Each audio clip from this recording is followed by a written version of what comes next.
The very first topic is European penetration into India or advent of Europeans. Advent of Europeans.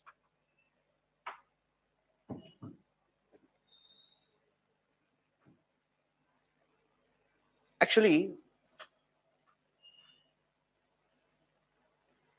though we say that advent of the Europeans starts from modern India, you should not think that Europeans first came in the 15th century. It is not like that. Europeans, the cultural or the economic relation with India and Europe start, or it was happened some 2600 years before itself. Right from the period of Greeks and Romans itself, Europeans had trade contact in India. Okay, so if you take it in the ancient time period, how was the route? So when we say Indian Ocean, this Indian Ocean, we say it as Western waters and also Eastern waters. Arabian Sea, and here Bay of Bengal. Bay of Bengal. This Arabian Sea and Bay of Bengal is a part of the Indian Ocean. You should know where the Indian Ocean starts and where it ends. Actually, though we cannot exactly like a territory, we cannot say here starts here, it ends here. But there is approximation. They say the Indian Ocean starts from the Strait of Malacca. What is it? The Indian Ocean starts from the Strait of Malacca. Do you know what is the meaning of a strait? A strait is a narrow passage of water. Okay, ரெண்டு land இருக்கும். அந்த லேண்ட்ல pass ஆகக்கூடிய அந்த water masses தான் நம்ம ஸ்டேட்ஸ்னு சொல்லுவோம். The famous state, Palk State. So what they say, sir, the Indian Ocean starts from Strait of Malacca. If you cross Strait of Malacca என்னன்னு தெரியுமா? Malaysia, Singapore. If you cross Strait of Malacca, in the eastern words, you will see the South China Sea. The South China Sea is the part of the Pacific Ocean. Got it? And from here it starts. Okay, you have to conclude that the Indian Ocean, it's very vast actually. The Indian Ocean is very vast. Okay, so and if it starts here. It includes Sri Lanka, Maldives, Mauritius, okay, Andaman and Nicobar, Lakshadweep. இதெல்லாம் சேர்ந்து Indian ocean எங்க sir முடியுது அப்படின்னா, okay, எங்க போகுது? It starts here and the Indian Ocean ends where? எங்க போய் முடியுது? There is another.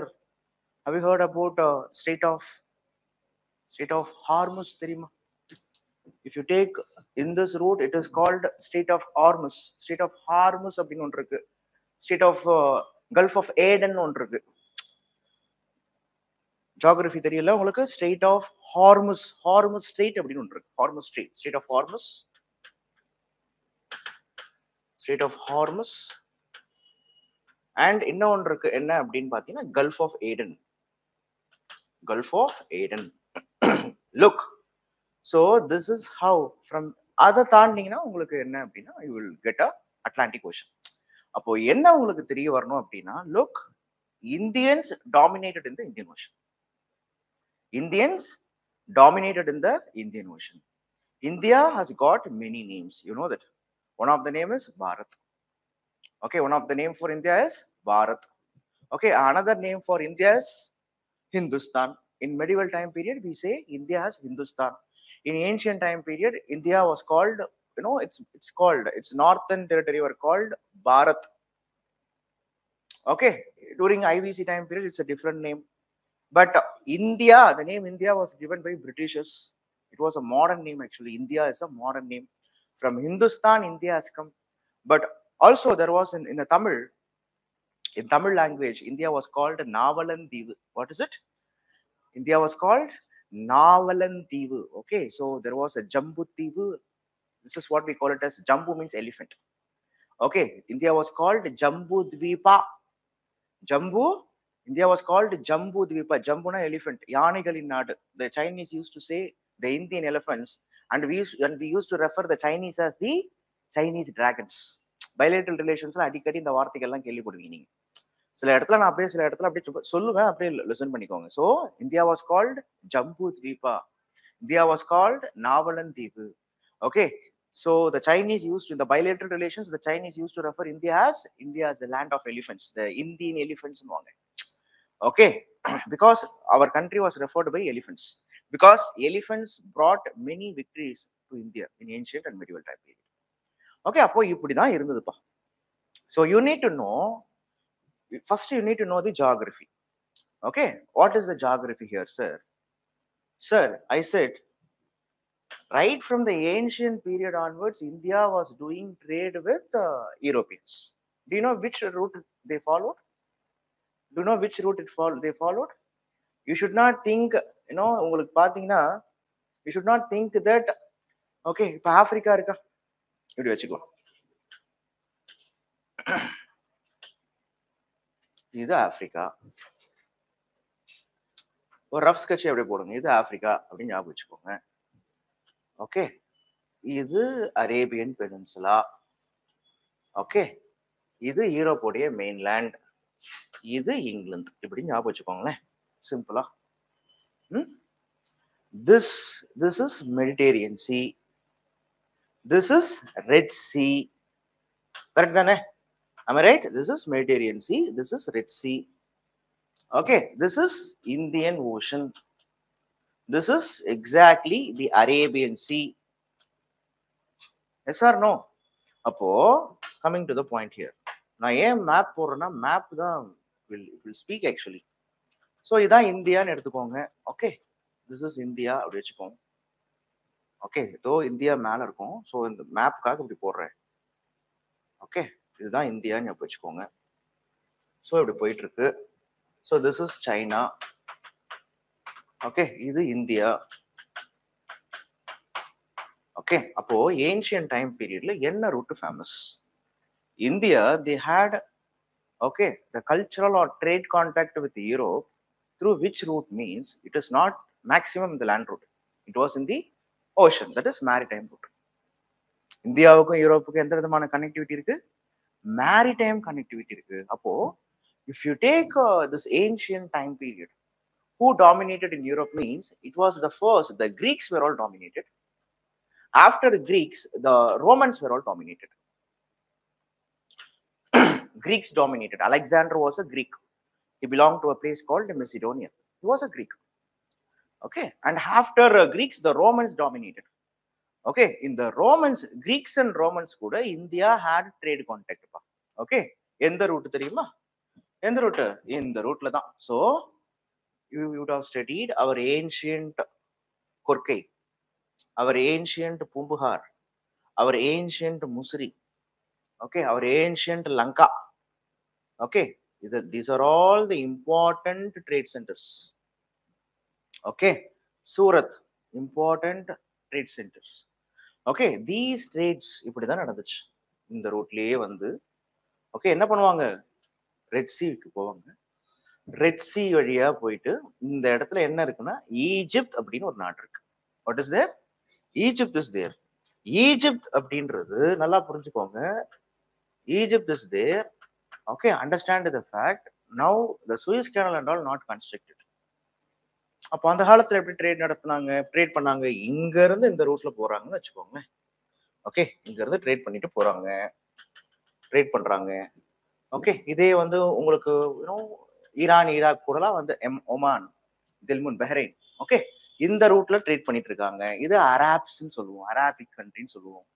Okay, this Arabic, இது அராபிக் கண்ட்ரின்னு சொல்லுவோம். அராபிக் கண்ட்ரியை நம்ம west Asia or middle east அப்படின்னு சொல்லுவோம். இதெல்லாம் தெரியணும் உங்களுக்கு. Arabia, West Asia, it is also called, this is called South Asia. Malaysia, Singapore and other Asian countries are all called Southeast Asia. China and Japan are East Asia. Okay, Kazakhstan, Kyrgyzstan, Uzbekistan, Turkmenistan are all Central Asia.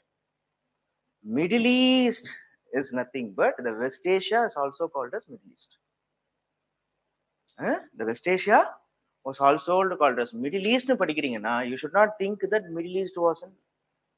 You should not confuse Central Asia with the Middle East. Actually, the Middle East countries, exactly Turkey, Iran, Iraq, Okay, and this Arabian countries people together they called the Middle East. The Middle East is also called as West Asia. அப்போ உங்களுக்கு தெரியணும். அப்போ the Indians, right from the period of ancient, okay, right from the ancient time period, they had a trade contact with the Greeks and Romans. Fact number one. Okay, Greeks கூடயும் Romans கூடயும் trade பண்ணாங்க. என்ன trade பண்ணாங்க? அதிகமா என்ன trade பண்ணாங்க? Spices trade பண்ணாங்க. இதை நம்ம படிச்சிருக்கோம். பெப்பர் ட்ரேட் பண்ணாங்க, காட்டன் ட்ரேட் பண்ணாங்க. முக்கியமா pepper trade was in peak, நம்ம படிச்சோம். ஓகே, அப்போ the pepper trade was in peak, spices trade was in peak. Okay, and understand the fact after Greek and Romans, what happened, sir? In the medieval, ancient time period, the Greeks and Romans. Okay, after ancient time period, okay, in the medieval time period, the India trade was dominated by Arabs. Medieval region, it was the Arabians were all dominating Arabia. The Arabians dominating Indian Ocean trade. Arabians வராங்க, அதிகமா வந்து settle ஆகுறாங்க. Kerala, Malabar coast, they were all called Mapila. So there was a revolt. In future we will be going to study Mapla rebellion. Okay, Arabs என்னன்னு சொல்றாங்க? Mapila. They came and settled in Ernakulam, Malabar coast of Kerala. Okay, they were all called Mapila because they came as a trader. They settled here. They did trade and they married some Indian women. So இங்க இருக்கக்கூடிய பெண்களை அங்க இருந்து வந்தவங்க கல்யாணம் பண்ணிட்டாங்க. அப்ப என்னன்னு சொன்னோம்? நம்ம மாப்பிள்ளைன்னு சொல்றோம்ல, மாப்பிள்ளை, அந்த மாதிரி மாப்ளா அப்படின்னு வந்துச்சு. மாப்பிலா has gone to மோப்லா. அதுதான் மோப்லா ரிபல்லியன் ஒரு மலபார் ரிபல்லியன் படிப்போம், 1920s வரும். லாஜிக் புரியுதா? அப்போ த கிரீக்ஸ், ரோமன்ஸ் இவங்க போய் ஓகே இந்தியாவில் யார் வராங்கன்னா the Arabians dominated in the central India. Sorry, Arabians dominated in the medieval time period. அரேபியன்ஸுக்கு அப்புறமா இந்த ரீஜன், இந்த யூரோப்பியன் ட்ரேட் அப்படின்றது யூரோப்பியன்ஸ் கண்ட்ரோல தான் ட்ரேட் இருந்தது. இங்க யாரு சார் இருக்காங்கன்னா இவங்கள தான் இந்த பைசாந்தைன்ஸ் அப்படின்னு, பைசாந்தைன் empire.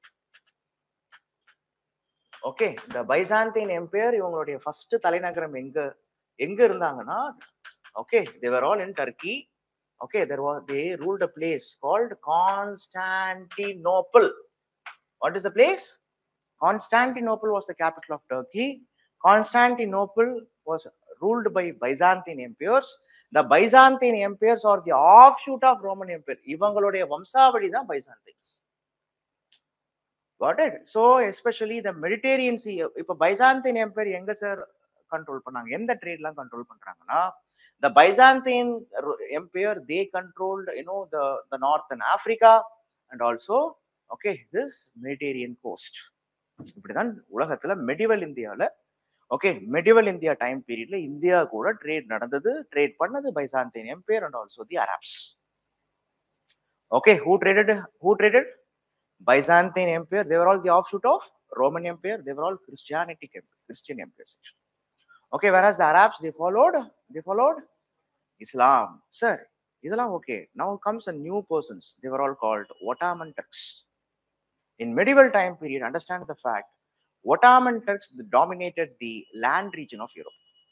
Though the Arabs dominated the coastal region, okay, the Ottoman Turks dominated the land region of Central Asia. Okay, இப்போ என்ன சார் ஆகுது? In the year of 1453 இங்க இருந்தா ஆரம்பிக்கணும். Understand the fact, till 1453 this is a scenario. இப்படிதான் போயிட்டு இருந்தது trade. நல்லா புரிஞ்சுக்கோங்க. India traded with Southeast Asia, India trade with China, இது எல்லாமே நடந்துட்டு இருக்கு. Okay, India trade with West also popular, India trade with East also popular because India is the one and only country that dominates in the Indian Ocean. Okay, whereas in the medieval time period, the western waters of the Indian Ocean, that is the Arabian Sea, controlled by Arabs. Okay, and the Eastern Sea, especially the Eastern Sea is nothing but the Bay of Bengal. Originally, the name is not Bay of Bengal. It is Solamandala Katarkare, which was called Coromandel Coast. It was the Cholas coastal region. Solamandala Katarkare. It is the Bay of Cholas. It is not Bay of Bengal. Later, when British came and settled in Calcutta, they only shifted Bay of Bengal. Initially, that Bay of Bengal, the word is not there actually. It is the Bay of Cholas. It was called, Lake of Cholas. Jawaharlal Nehru, in his Discovery of India book, he says, Vangala Variguda, Solargalling area, which means the Bay of Bengal is the Lake of Cholas. So it is the basically it is the Bay of Cholas. Okay. So that coastal region they originally call it as Soramandala Katarkari actually. The Soramandala Katarkari later it has come as Coromandel coast. அப்போ இதெல்லாம் நீங்க படிக்கும் போது உங்களுக்கு என்ன sir inside, என்ன உங்களுக்கு புரியணும், என்ன தெரியுது அப்படின்னா இந்தியன்ஸுக்கு ட்ரேட் அப்படின்றது பிளட்ல இருக்குன்றது தெரியும். இப்போ உள்ள இண்டஸ் வேலி சிவிலைசேஷன் அப்பயே நம்ம ஒரு ட்ரேடிங் கம்யூனிட்டி, நம்ம பிசினஸ் கம்யூனிட்டி. ஓகே, நல்லா புரிஞ்சுக்கோங்க சார். அப்ப நம்ம வீரர்கள் இல்லையா? அப்படி கிடையாது. ஓகே, நம்ம இன்னும் கொஞ்ச நேரத்துல பத்தி வீரன்ற பேர்ல பார்பாரிக் திங் நடத்தக்கூடிய போர்ச்சுகீஸ் நம்ம பார்க்க போறோம். They say that they were all so valorous, but the real valorness is not barbaric. Do you know what is the level of maturity? Okay, capital accumulation is the level of maturity. ஒரு சமூகம் மேம்படணும்னா அந்த சமூகத்துல capital formation இருக்கணும். அப்படின்னு பார்த்தா சிந்து சமவெளி நாகரிகம்னு சொல்லக்கூடிய Indies வேலி சிவிலைசேஷன்லயே we had a capital formation. Capital formation வேணும் அப்படின்னா it's the level of maturity, it's the level of development, it's the peak and apex in the level of development. And that is the reason we say the Indus Valley civilization was one of the 4 oldest civilizations of the world.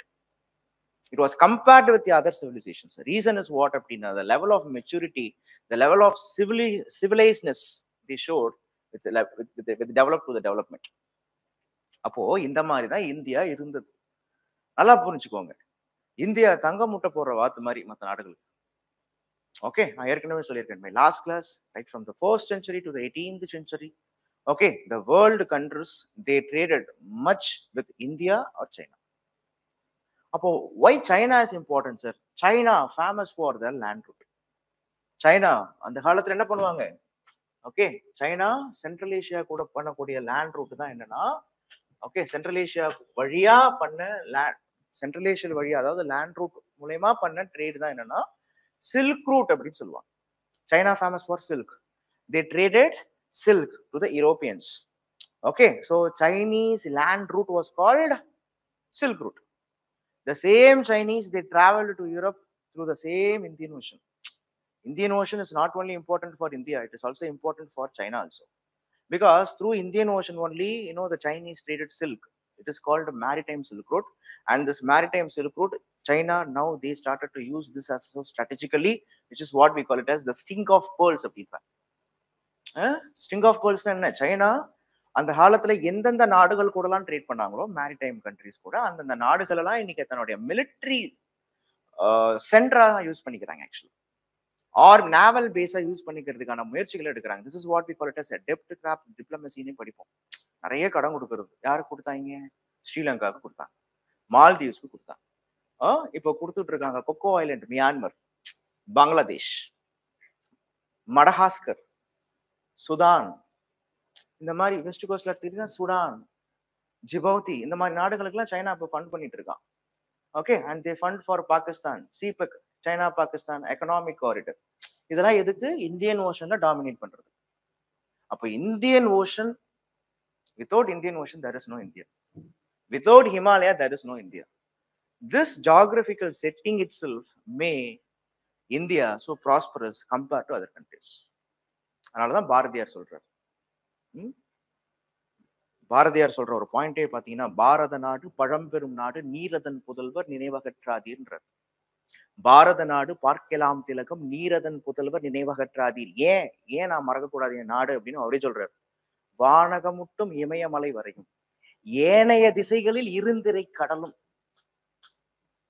காத்திடு நாடு கங்கையும் சிந்துவும், தூத்திரை யமுனையும் சுனைகளும் பொருள்களும், இன்னரும் வளங்களும் உன்னத வளங்களும்.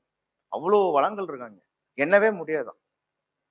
அதனால இது உயர்திரு நாடுன்ற கான்செப்ட் புரியுதா? ஒரு சாதாரண ஒரு பாட்டுல என்ன பண்ணிட்டாரு பாரதியார், அழகா அசால்ட் பண்ணிட்டு போயிட்டாரா. ஸோ இந்தியாவுடைய பிளஸ் என்ன தெரியுமா? அதோடைய ஜியாகிரபிக்கல் செட்டிங் தான். Without understanding geography of India you cannot understand India in a political sense, in an economic sense, in a cultural sense, because geography will determine the eco zones. Eco zones will determine the eco culture. Example, sir, Adi Peruk. Many people say day before yesterday Adi Peruk, right? Why? Tell me, my dears, why Adipiruk is important? History students, at least you should know something from nook and corner. Everything, cultural perspective, social perspective, political perspective, economical perspective, அந்த மாதிரி யோசிக்கணும். History ஆப்ஷன்ல ஏதோ சாதாரண option நினைச்சுக்காதீங்க. நாளைக்கு நீங்க ஒரு அட்மினிஸ்ட்ரேட்டரா மாறுற பொழுது you will know the importance of history optional.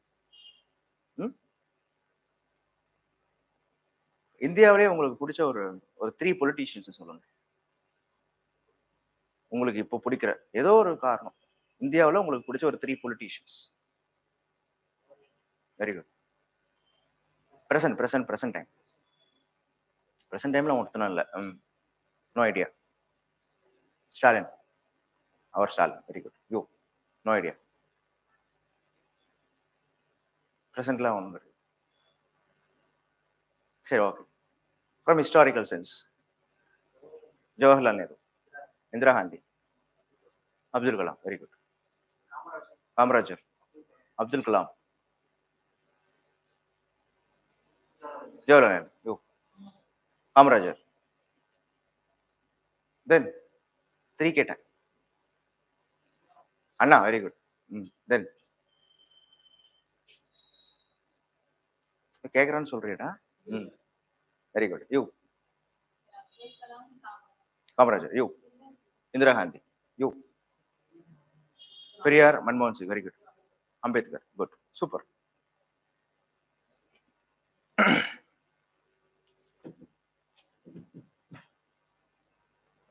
Jawaharlal Nehru, Ambedkar, Anna, Periyar, Kamarajar.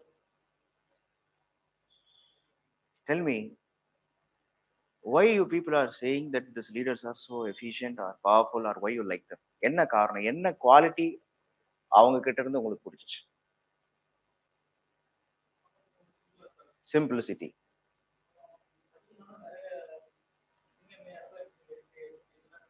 Super. படிக்கலனாலும், what he is saying sir, படிக்கல பட் என்னென்ன இடத்துல என்னென்ன இருக்குன்னு தெரியும் சார் அவருக்கு. தியரிட்டிக்கல் நாலேஜ் இல்லைனாலும் ப்ராக்டிக்கல் நாலேஜ் இருக்கு. என்னென்ன இடத்துல என்னென்ன இருக்குன்னு படிக்கிறாருல்ல, அதுதான் geography. Kamarajar was a so efficient leader in knowing the geographical sense of Tamil Nadu and India. நிறைய பேர் நினைக்கிறாங்க காமராஜர் படிக்கல அப்படின்னா அவருக்கு ஏதோ ஒண்ணுமே தெரியாதுன்னு. He will speak well in English. He will speak well in English. Understand the fact he was the president of All India Congress Committee. காமராஜர்னா அப்படியே பேபான்னு ஒண்ணுமே பேச தெரியாதுன்னு நினைச்ச கூடாது. தியரிட்டிக்கலி, which means காலேஜ்ல போய் ஃபார்மல் எஜுகேஷன் கிடையாது. 5th வரைக்கும் தான் படிச்சார். காலேஜ்ல போய் ஃபார்மல் எஜுகேஷன் கிடையாது. But he was one of the most adventurous leaders கூட சொல்லலாம். Innovation, practical leader. காமராஜர் ஏன் இப்போ நீங்க நல்ல தலைவர், சிம்பிள் தலைவர்னு சொல்லும் பொழுது என்ன குவாலிட்டி பிடிக்கணும் பொழுது, பிகாஸ் காமராஜருக்கு தெரியாத தமிழ்நாடு ரிசோர்சஸ் அவர் இல்லாம ஒண்ணுமே கிடையாது. ஒரு தடவை திருச்சியில பில் கம்பெனி, அந்த கம்பெனி திருச்சியில அவங்களுடைய ஃபேக்டரி ஆரம்பிக்கிறதுக்கு முன்னாடி அவங்க எதிர்பார்த்த ஒரு ரிசோர்சஸ் இல்லை அப்படின்னு சொல்லிட்டு சுத்திட்டு இருந்தாங்க. அப்போ காமராஜர் கிட்ட, ஐயா இல்ல தமிழ்நாட்டுல இருந்து நாங்க ஸ்கிப் பண்ணிடுறோன்றாங்க. என்ன காரணம்? இந்த மாதிரி எங்களுக்கு தேவைப்படுற இந்த ரிசோர்சஸ், இந்த மினரல் தமிழ்நாட்டுல இல்லைன்றாங்க. அவர் என்ன சொல்றாரு, உங்களுக்கு தெரியுமான்னு அப்படின்றாரு. ஆமாங்க ஐயா தெரியும், ஃபுல்லா சுத்தி பார்த்துட்டுன்றாரு. திருச்சி பக்கத்துல போய் பாருங்க, இந்த பொன்மலை ரீஜன்லாம் பாருங்க, நீங்க கேட்கிற ரிசோர்சஸ் இருக்குன்றாரு. அதுக்கப்புறம் போய் பார்த்து செக் பண்ணி, ஆமா சார் இது இருக்குன்னு சொல்லி அதுக்கப்புறம் வந்துதான் பெல். இத்தனைக்கும் காமராஜருக்கு நிறைய அதிகாரிகள்லாம் இருந்தாங்க. காமராஜர் மாதிரியே பிரசன்ட் டைம்ல இந்த மாதிரி நாட் ஓவராலா இந்தியா ஃபுல்லா இல்லைனாலும் அட்லீஸ்ட் தன்னுடைய ஸ்டேட் ஆந்திர பிரதேஷ் தெரியுமா, ஆந்திர பிரதேஷோடைய முன்னாள் சீஃப் மினிஸ்டர் சந்திரபாபு நாயுடு தெரியுமா, அவரும் அதே மாதிரி தான். To say the truth, Chandrababu Naidu was a veteran civil servant. A veteran civil service aspirant, civil servant இல்ல அவர் ஆக்சுவலா சிவில் சர்வீஸ் ஆஸ்பிரண்ட், சிவில் சர்வீஸ்க்கு ப்ரிப்பேர் பண்ணிட்டு இருந்தார், கிடைக்கல. அதுக்கப்புறம் ஒரு அரசியல் போயிட்டு பெரிய லெட்டர். அந்த நாலேஜ் எங்கன்னா சிவில் சர்வீஸ் இருக்கு. அதுக்கு பேஸ் என்ன அப்படின்னா ஜியோகிராஃபி, ஹிஸ்டரி. கான்செப்ட் புரியுதா உங்களுக்கு? அதனால you should, while studying, don't at any point of time don't feel so depressed. Okay, ஏன் அப்படின்னா this is the time for investment. You are investing your time actually. So அதனால நீங்க பெருமையாவே சொல்லலாம், you are a student of history, you are an academic scholar of history ன்றத சொல்லலாம். But the thing is, you have to learn, you have to put an extra effort. Okay, history optional, one of the lengthiest optional. Okay, one of the lengthiest optional. So உங்களுடைய work கொஞ்சம் அதில் இருக்கணும், உங்களுடைய inputs efforts கொஞ்சம் அதில் இருக்கணும். சரியா? Fine. அப்போ இதுல இருந்தே உங்களுக்கு தெரியுது. So India okay was a great country. India famous for is cultural and trade economical contact with both west and also with east. So the things goes like this smoothly. But in the year of 1453, this is how we are going to start. In the year of 1453, enachu, what happened in the year of 1453? What happened? Very good. Okay, inga dhaan point varudhu, inda mate dhaan ullara deep ah poga poga. என்னுடைய class உடைய first demand என்னன்னா, I will ask my people to understand the concepts. Okay, concept clarity is so important in history options. Okay, after that I will give some notes, I will dictate, I will help from my end at any எந்த மாதிரியான support வேணாலும் நான் பண்றேன். Concept புரியுதா? So பொதுவாகவே என்னை பொறுத்த வரைக்கும் ஐ ஃபீல் தட் படிப்பு அப்படின்றது கிளாஸ் ரூம்குள்ளாரே முடியறதுன்னு நான் நினைக்க மாட்டேன். So we are going for a tour actually. History optionals முடியும் பொழுது அவர் முடிஞ்ச பிறகு we will be going for a tour. ஓகேவா? முக்கியமான ஹிஸ்டாரிக்கல் பிளேசஸ்லாம் பார்ப்போம். சரி, அப்போ கமிங் டு த பாயிண்ட், டூருக்கு நான் தான் ஸ்பான்சர், நான் தான் ஸ்பான்சர். சரியா? So coming to the point, advent of Europeans.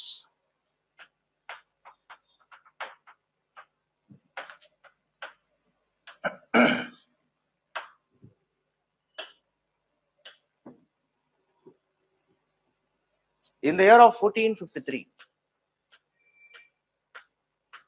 the Ottoman Turks conquered Constantinople.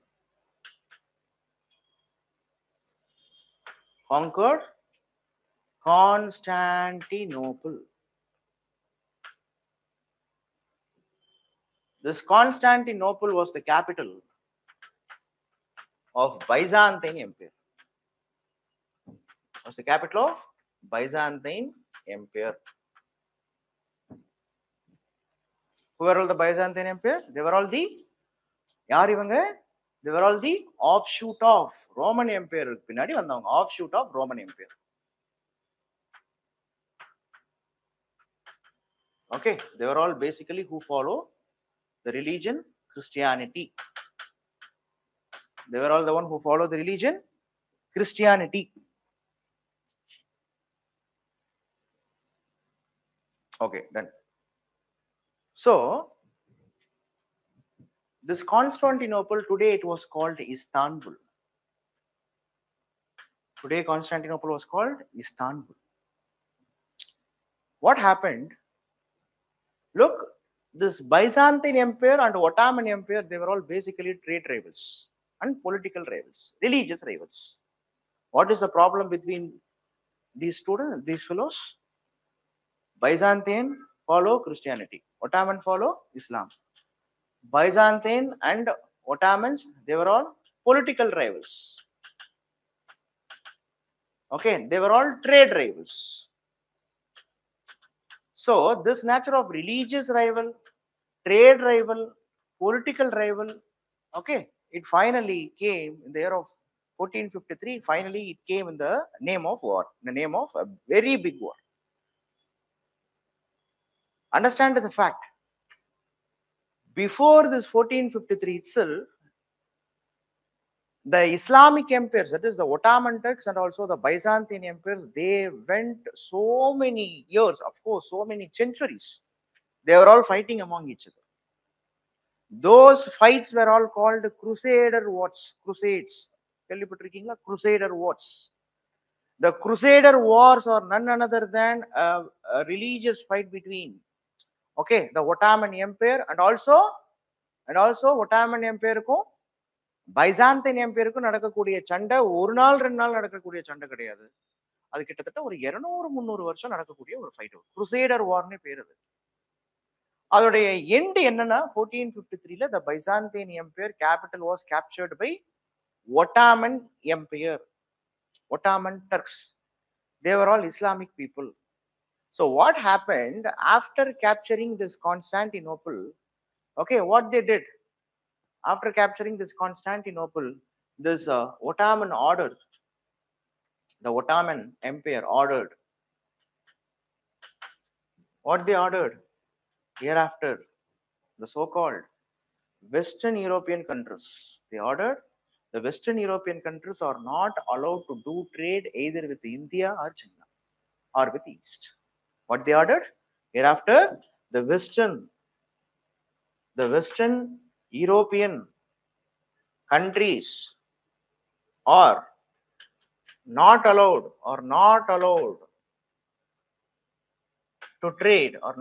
to trade with India or China.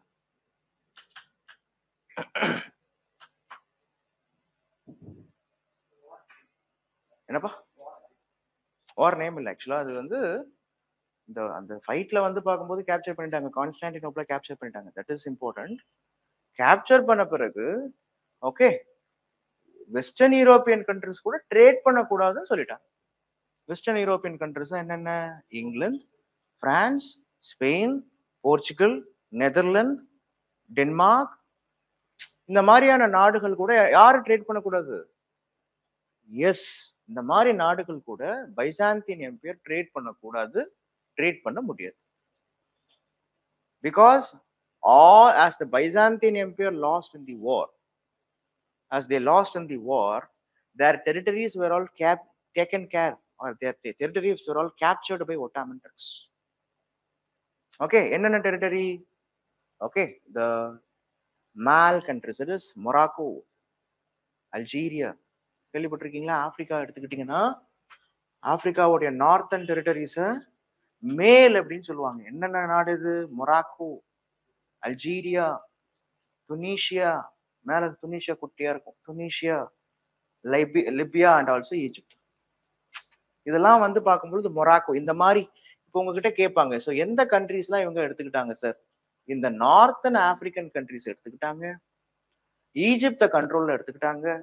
இன்னைக்கு இருக்கக்கூடிய இஸ்ரேல், பாலஸ்தீன், ஓகே, லெபனான், இந்த மாதிரி கண்ட்ரிஸ் எல்லாமே இப்ப யார் கண்ட்ரோலுக்கு வருது? ஒட்டாமன் டர்க்ஸ்க்கு கண்ட்ரோலுக்கு வருது. Before these countries, these areas were all dominated by Byzantine empire. உங்களுக்கு ஒரு விஷயம் தெரியணும்னா, இங்க இருந்து தான் இஸ்ரேல் பாலஸ்தீன் ப்ராப்ளமும் வரும். You need to understand a fact that Israel was originally dominated by Jews. யாரு? Who were all the Jews?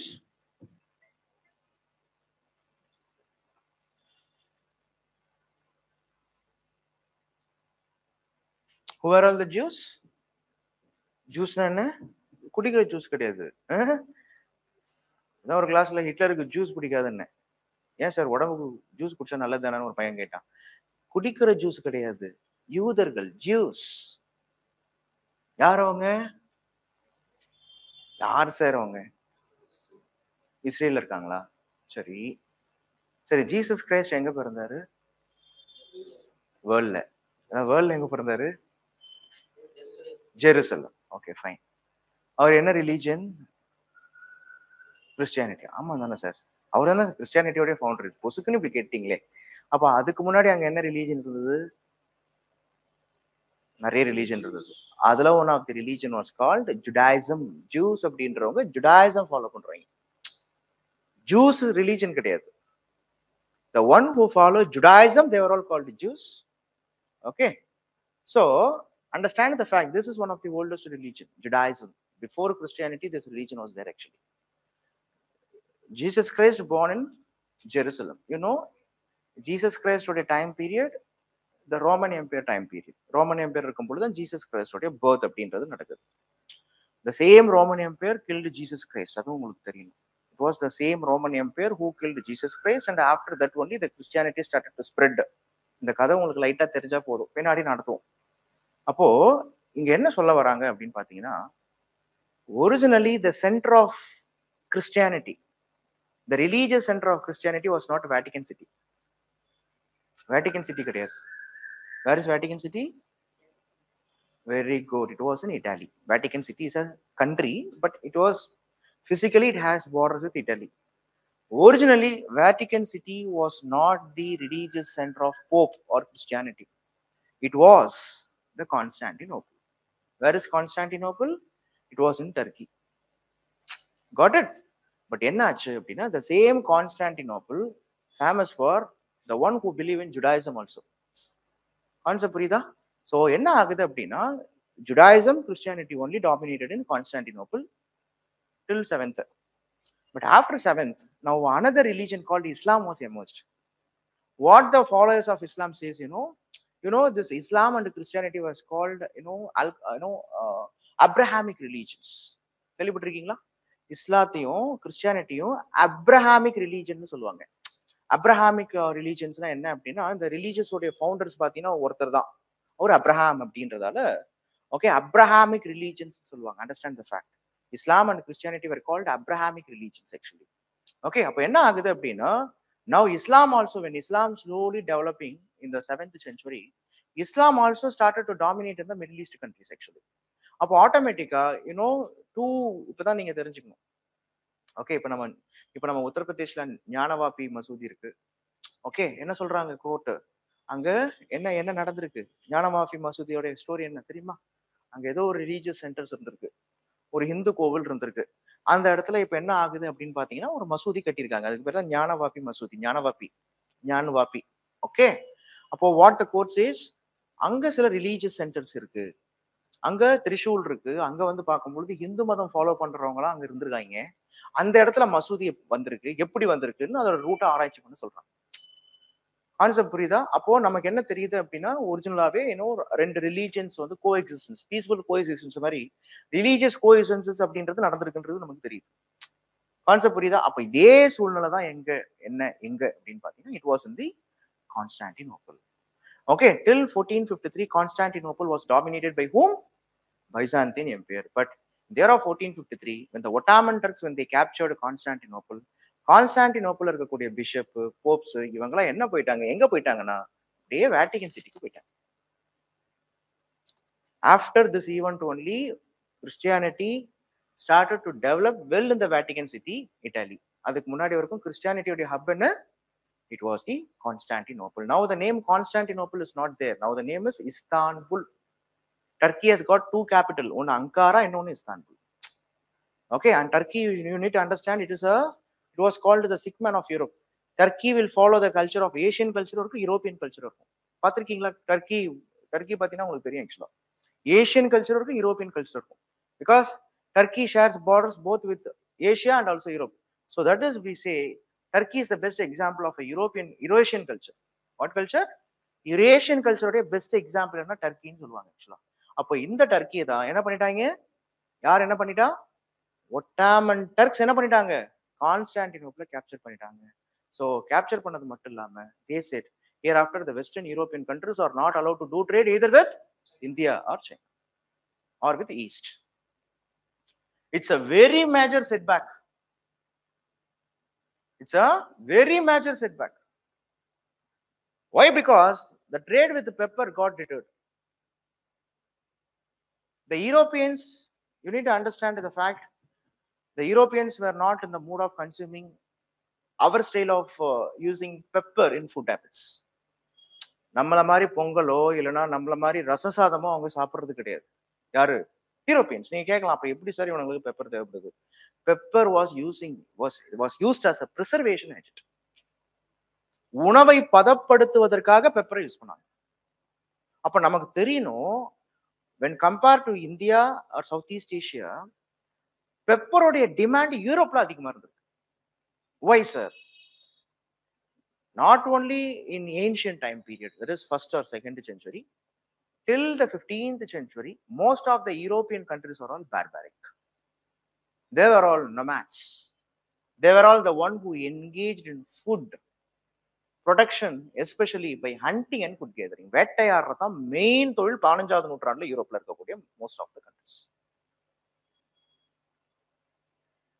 அப்ப என்ன தெரியுது?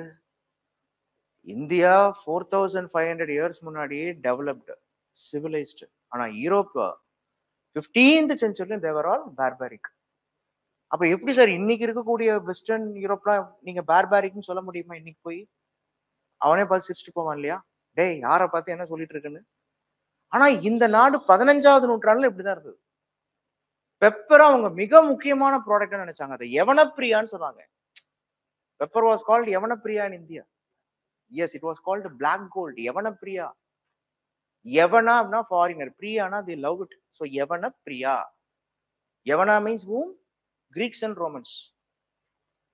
அப்ப பெப்பருக்கு அவ்வளோ demand. Okay, because in a 12-month, 9-month, they will be under the influence of what? Under the influence of cold, under the influence of rain. 3 மாசம் தான் வெயில் அடிக்கும். அதுவும் ரொம்ப நம்ம ஊர் பங்குனி வெயில் மாதிரிலாம் இருக்காது. அப்படி ரொம்ப மைல்டா இருக்கும். அந்த 3 மாசத்துல தான் மீதி இருக்கக்கூடிய 9 மாசத்துக்கு தேவையான உணவை வேட்டையாடுவாங்க. வேட்டையாடினதை சேவ் பண்ணுவாங்க, ப்ரிசர்வ் பண்ணுவாங்க. அப்ப ப்ரிசர்வ் பண்றதுக்கு பெப்பர் ரொம்ப முக்கியம்.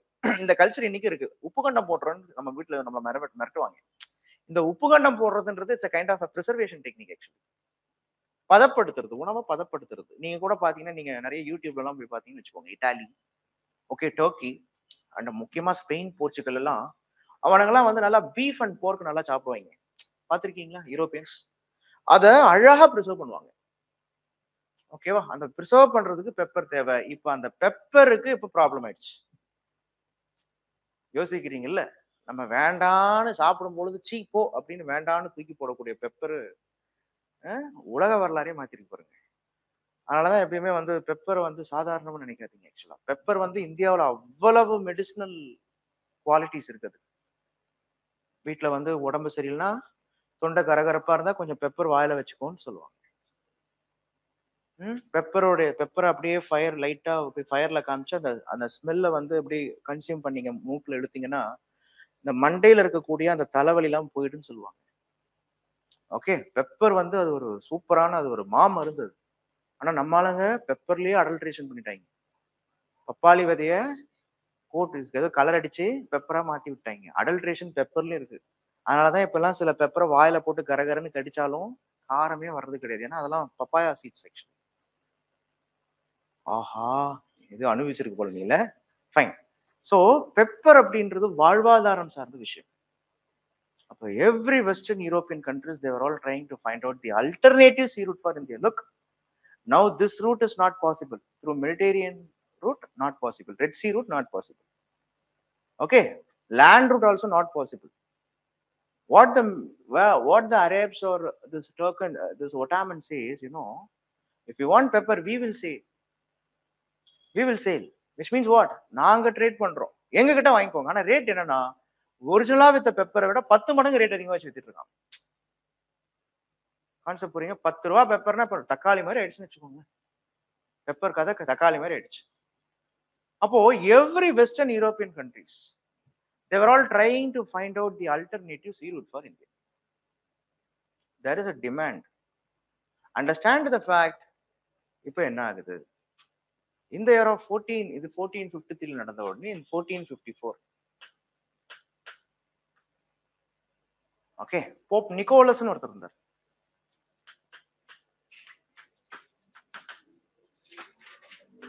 He was giving a grant or royal charter for Pope Nicholas He was giving a royal charter for King Henry I,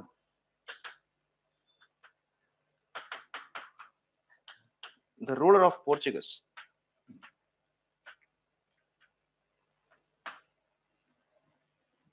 for exploration. கடல் நல்லா புரிஞ்சுக்கோங்க, அந்த காலத்துல கடல் பயணம் போறதுக்கு அந்த அளவுக்கு சப்போர்ட் கிடையாது. Only the traders were all allowed to do trade. Remaining, the common peoples were not allowed to go outside the country. Just like that, நாங்க ஒரு born voyage போறோம்னு சொல்லிட்டு போக முடியாது. Strict rules others. புரியுதா? இப்போ நீங்க போர் அடிச்சா சரி வாங்க நம்ம ஸ்ரீலங்கா வரைக்கும் போயிட்டு வருவோம் அப்படின்னு போயிட்டு வரலாம். முடியாது. அந்த காலத்துல மெடிவல் டைம் பீரியட்ல ஒரு கடல் கடந்து இன்னொரு தேசத்துக்கு போறது பாவம் என்று நம்பப்பட்டது. It's a sin. நீ பண்ணக்கூடிய sin. ஆனா necessity is the mother of inventionன்ற மாதிரி இப்ப என்ன பண்றாங்க, this Pope Nicholas இவர் என்ன சொல்றாரு, now the demand is to find the alternative route for India. இந்தியாவுக்கு போயே ஆகணும், பட் இந்த ரூட்ல போக முடியாது. 1453ல என்ன ஆகுது அப்படின்னா, இந்த சமயத்துல தான் 1453 was remembered, 54 was remembered for another important great event. என்ன தெரியுமா? Printing press. கேள்விப்பட்டிருக்கீங்களா? Mechanical printing press was there in China. Manual printing press வேற, but mechanical printing press was got. Okay, it was invented by a person called Gutenberg in Germany. என்னது? நான் அப்புறமா சொல்றேன், அதெல்லாம் just சும்மா ஒரு ஞாபகம் வச்சுக்கோங்க. 1454ல printing press, mechanical printing press உருவாக்கிட்டாங்க. யார் உருவாக்குனா? குடன்பர்க் ஃப்ரம் ஜெர்மனி. யாரு குடன்பர்க்? குடன்பர்க் யாரு?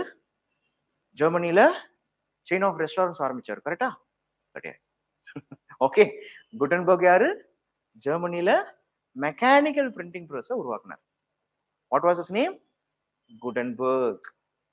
ஸோ அந்த பிரிண்டிங் பிரஸுக்கு பேரு குடன்பர்க் பிரிண்டிங் பிரஸ் பேர். It is not a manual printing press, it's a mechanical printing press. இதே வருஷத்துல தான் பாருங்க, எப்பவுமே ஹிஸ்டரியில நிறைய விஷயம் ஒரே டைம்ல கோஇன்சிடென்ஸ் ஆகும். அப்ப இதே இயர்ல தான் இந்த நிக்கோலஸ் என்ன பண்ணிருக்காரு, what this fellows does, Pope Nicholas சொல்றாரு, sir okay I am giving a charter means royal order to you because King Henry I from Portugal, he was a Christian follower. So இவர் என்ன சொல்றாரு, I am giving an order pa, you can go, you can ask your people to go for exploration. So 15th century generally we call it as age of exploration and age of discovery. இப்படிதான் ஆகுது. Age of exploration and age of discovery. நிறைய பேர் இது renaissance சொல்லுவாங்க. சரி, renaissance time period exploration ஸ்டார்ட்ஸ்னு சொல்லுவாங்க. But ரெனைசன்ஸுக்கு பின்னாடி இருக்கிறது என்னன்னா, இந்த மாதிரியான ஒரு சண்டை, ஒரு தேவை, உணவுக்கான தேவை. கான்செப்ட் புரியுதா? அப்போ it is the age of exploration and age of Discovery.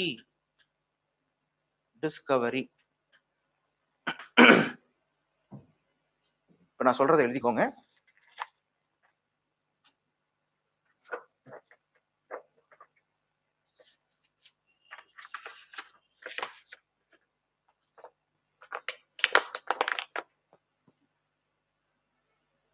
In the year of 1454, Henry the navigator, Henry I the navigator,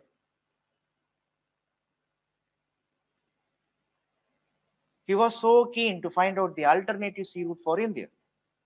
He was so keen, this Henry I the navigator was so keen to find out the alternative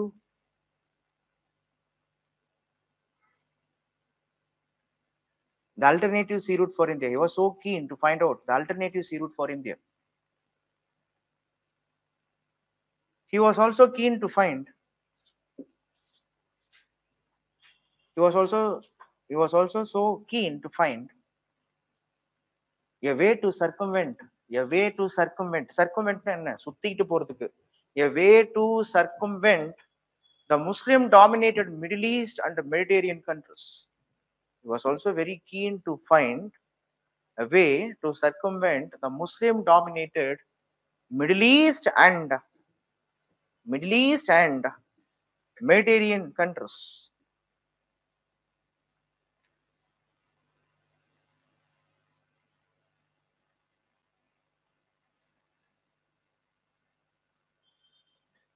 So in 1453,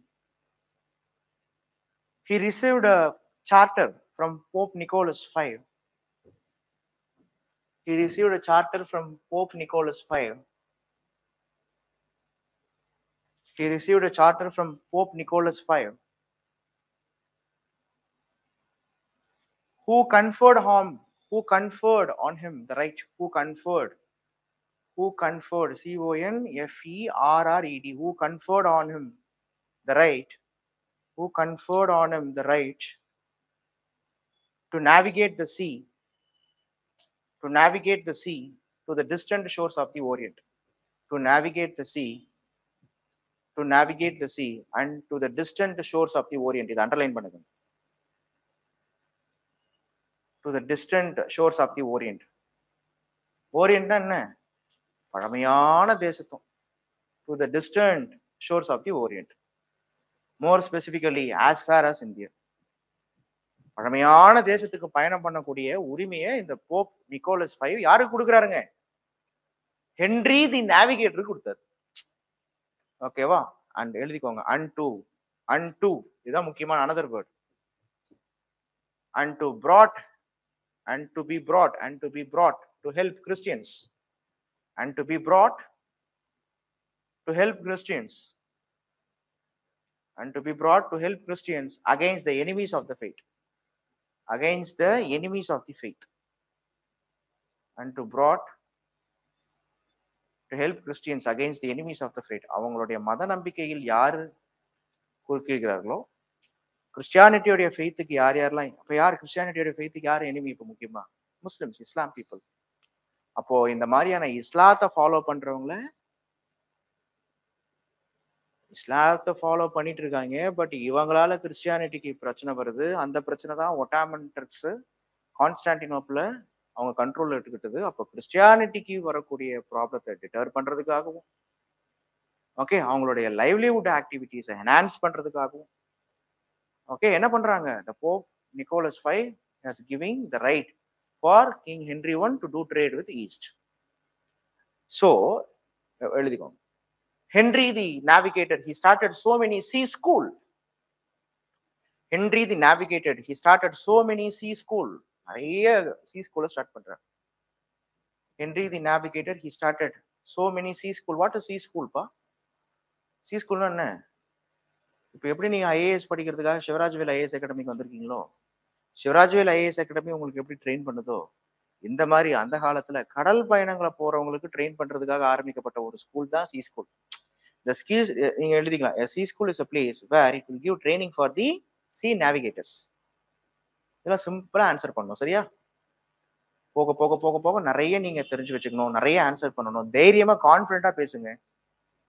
ஓகேவா? கான்ஃபிடென்ட்டா பேசுங்க. நிறைய இடத்துல discussion பண்ணுங்க. ஆனா discussion ஃபைட்ல போய் முடியக்கூடாது. சில பேர் discussion பண்றாங்க, சண்டையில போய் முடிச்சு ரத்த கலரி ரணங்கள் எல்லாம், அதெல்லாம் வேண்டவே வேண்டாம். ஒரு ப்ராப்பரான ஒரு பியர் குரூப் கூட நீங்க டிஸ்கஷன் தாராளமா பண்ணலாம், தப்பே கிடையாது. பட் டிஸ்கஷன் ஃபைட்ல போய் முடியக்கூடாது. ஃபைட்ல போற மாதிரி இருந்தது அப்படின்னா, ஓகேப்பா நீ சொல்றதான் கரெக்ட் மாதிரி லைட்டா தெரியுதுன்னு சொல்லிட்டு அப்படியே கண்டிட்டு வந்து, இதெல்லாம் வந்து முக்கியமான ஸ்ட்ராட்டஜி. ஒரு ஆரோக்கியமான டிஸ்கஷன் ரெண்டு பேருமே வளர்க்கும். ஒரு அன்ஹெல்தி டிஸ்கஷன் ரெண்டு பேரையுமே ஒழிச்சு விட்டுரும். அதனால go for a healthy discussion, enhance your knowledge, be confident wherever you speak. ஏன்னா ஹிஸ்ட்ரி அப்படின்ற ஆப்ஷனல்ஸ் என்ன கொடுக்கும்னா பயங்கரமான கான்ஃபிடென்ட் கொடுக்கும். நீங்க ஹிஸ்ட்ரி ஆப்ஷனல் படிச்சு முடிச்சீங்கன்னா தெரியும், எதை பத்தி பேசினாலும் உங்களுக்கு கொஞ்சம் புரியும். இதுக்கு மேல அப்படி புரியாது. ஏன்னா எல்லாருமே ஒரு ஹிஸ்டாரிக்கல் பேக்ரவுண்ட்ல தான் பேசுவாங்க, அதனால கண்டிப்பா புரியும். புரியுதா? ஆனா எப்படி நீங்க இப்போ ரூட் போடுறீங்கன்றதா இருக்கு ஆக்சுவலா. சரியா? சோ சி ஸ்கூல்ல என்ன பண்ணுங்க? Sea school is a place where King Henry I appointed many of the navigators to train other navigators. இப்போ நான் தான் ஒரு நேவிகேட்டர், நான் கடல் பயணம் போறதுல எக்ஸ்பர்ட். நீங்களாம் என்கிட்ட வந்து ட்ரைனிங் எடுத்துக்கிறீங்க. கான்செப்ட் புரியுதா? இப்போ டாம் க்ரூஸ் படம் மேவரிக் படம் பாத்தீங்களா? மேவரிக் இங்கிலீஷ் மூவி எல்லாம் பாருங்க, நல்லா இருக்கும். இந்த மேவரிக் அப்படின்ற மூவில அப்படிதான். He is one of the trainer actually. Top Gun Maverick movie name actually. அப்போ என்ன ஒரு பியூட்டி அப்படின்னா, இந்த மாதிரி நிறைய மூவி இருக்குது. நீங்க ஓப்பன் ஹேமர் பாத்தீங்களா? ஓப்பன் ஹேமர் முக்கியமா கிறிஸ்டோபர் நோலனுடைய மூவிஸ் எல்லாம் மிஸ் பண்ணிடாதீங்க, நல்லா இருக்கும்.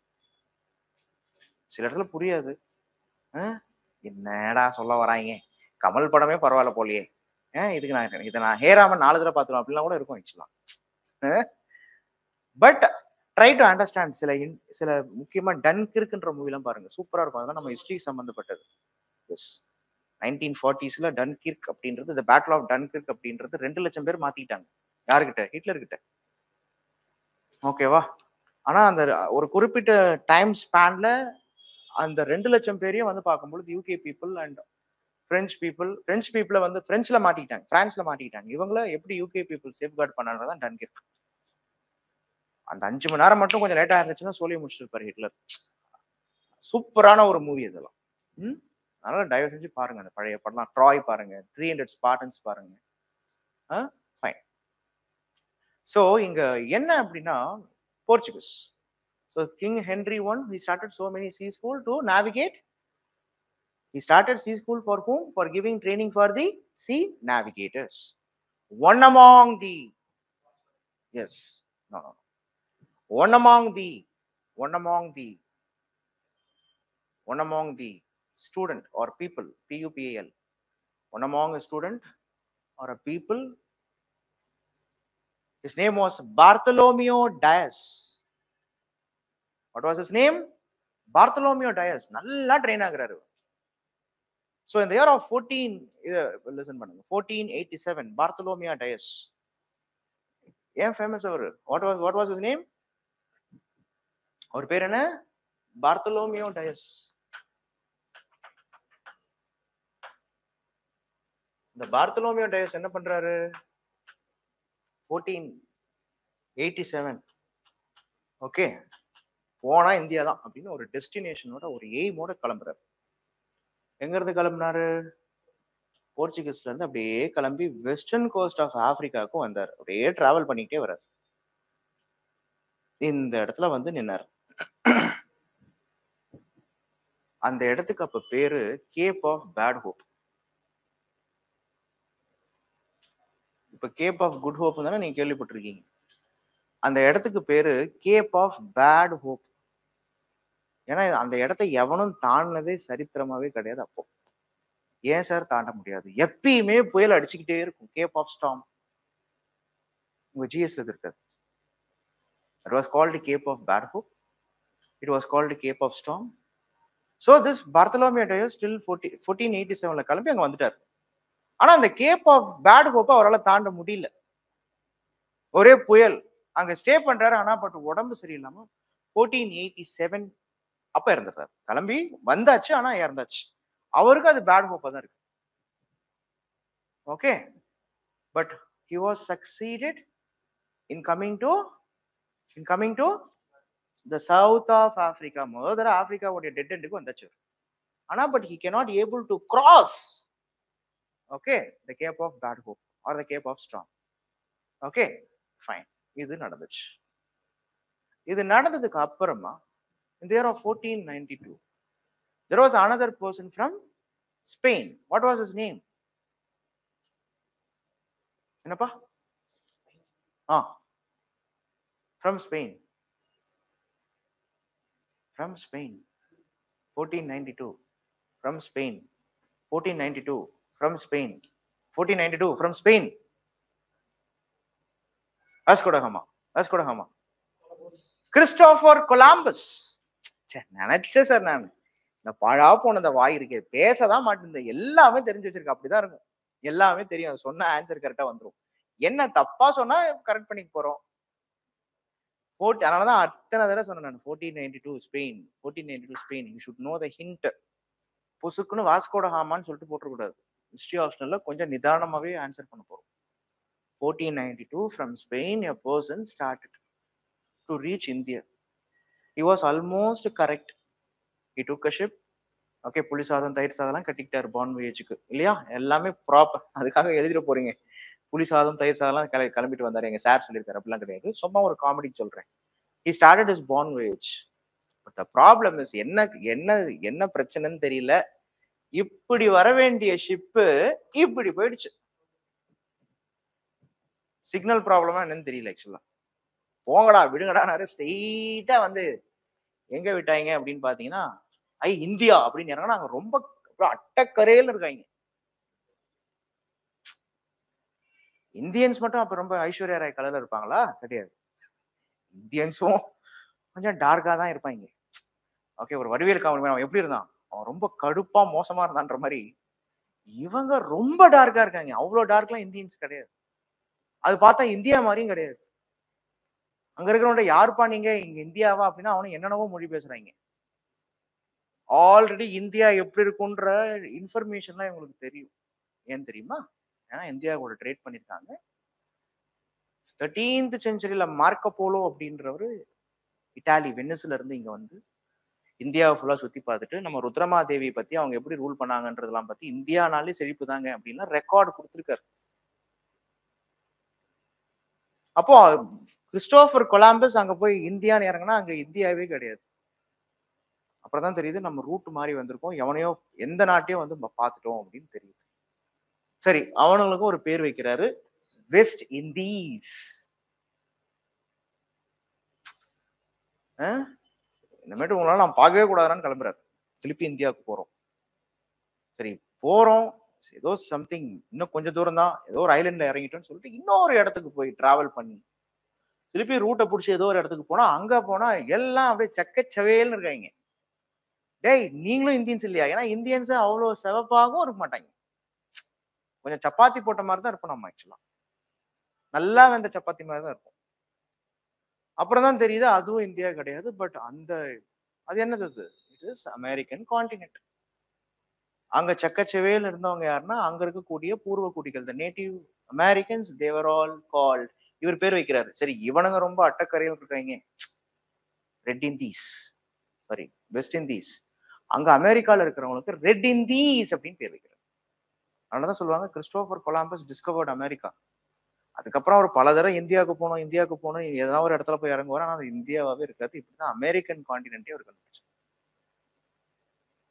But ultimately he was planning to visit where, India.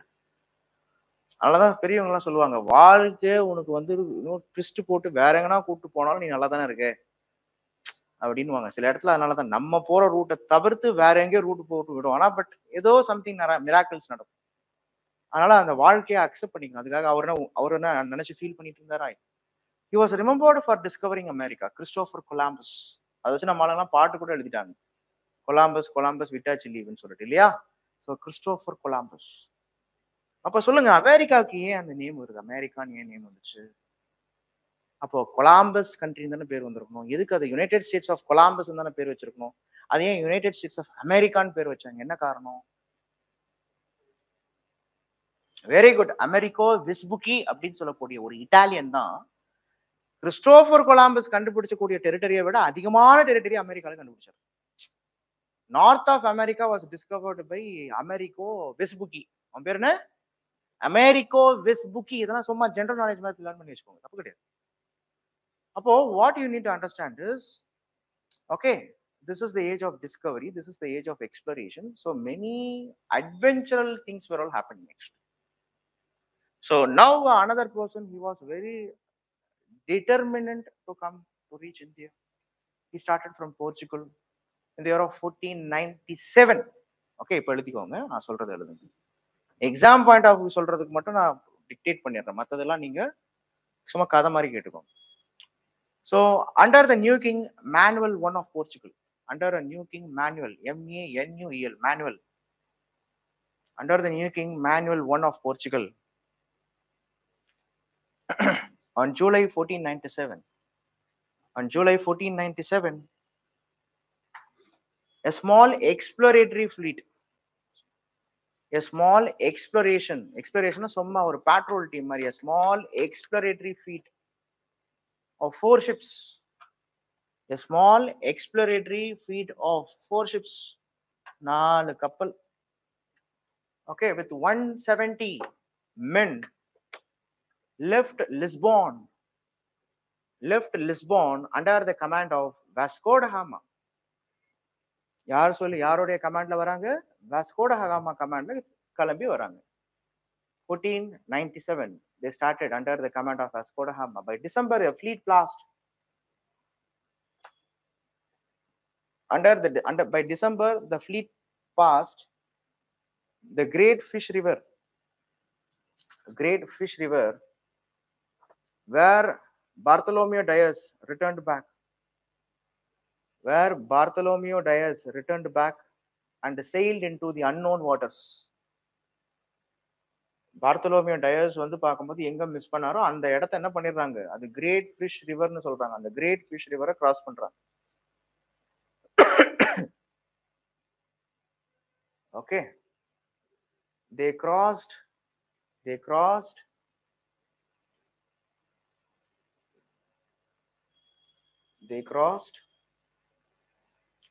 Cape of Bad Hope and traveled the eastern coast of Africa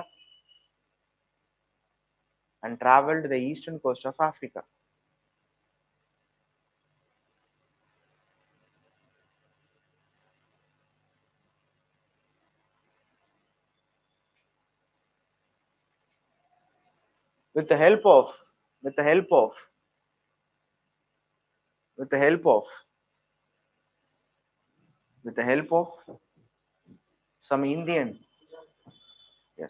of some Indian Gujarati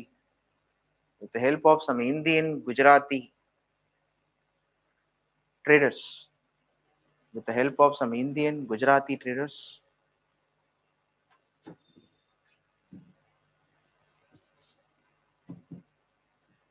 and with the help of Indian Gujarati traders,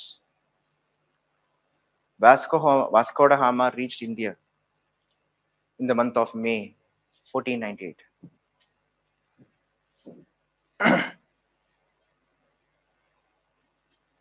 Vasco da Gama reached India in the month of May 1498. The exact date is unknown. Many say it is May 17th or 20th or 27th. We don't know the exact date. 17, 20, 27. இது நமக்கு என்ன exact date னு தெரியல. But Vasco da Gama, he entered India. Where he entered? He entered Kerala, Calicut. Vasco da Gama, he entered Kerala, Calicut. The Calicut today it was called Kozhikode. Kozhikode famous for Alva. Kozhikode and Alva famous. Arabian foods and all famous in Kozhikode. It's a carnival city. So the local ruler Zamorin, the local Hindu ruler Zamorin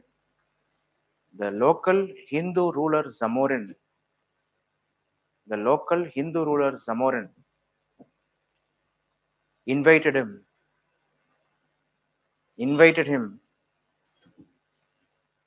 and allowed him to stay in his territory.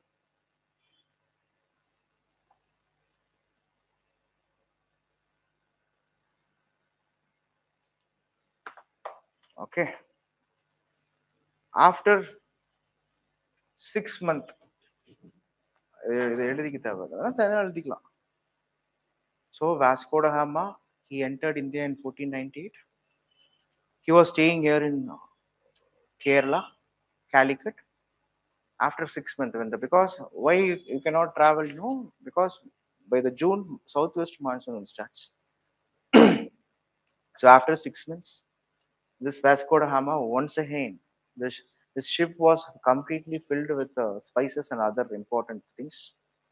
So இங்க இருக்கக்கூடிய spices எடுத்துக்கிட்டு அவருடைய ship கிளம்புது. He's going back to Portugal. சொல்லப்போனா 1498 he came, right?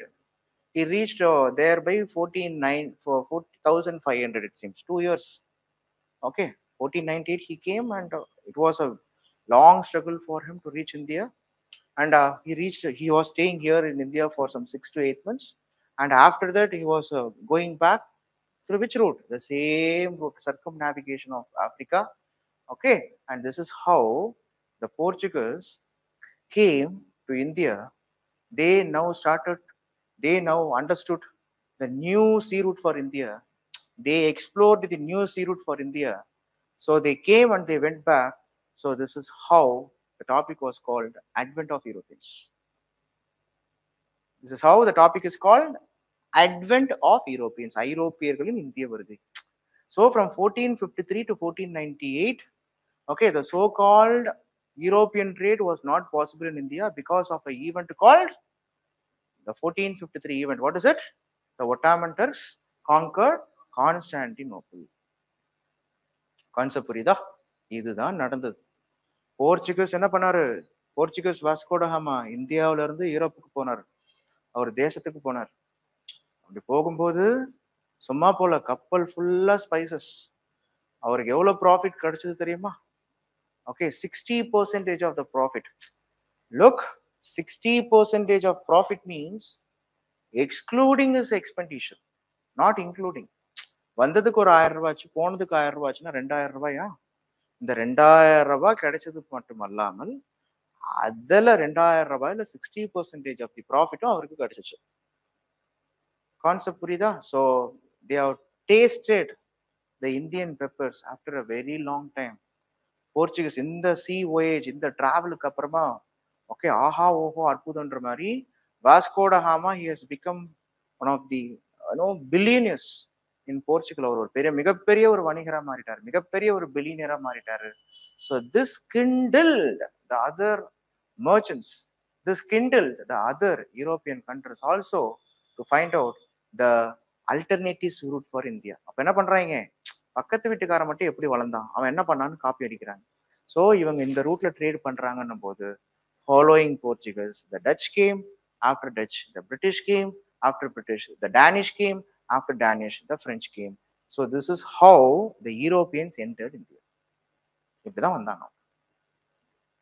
Now Portuguese has opened a new chapter in Indian history. It was called the European imperialism or colonialism. Understand the fact. Vasco da Gama, he came, he went back.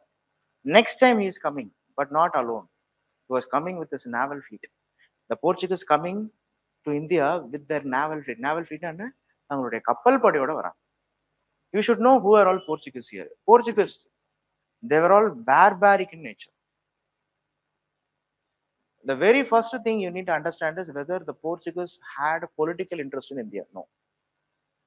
The Portuguese, they don't have political interest in India. The Portuguese came back, returned back, only to control Indian Ocean and only to control the Indian trade.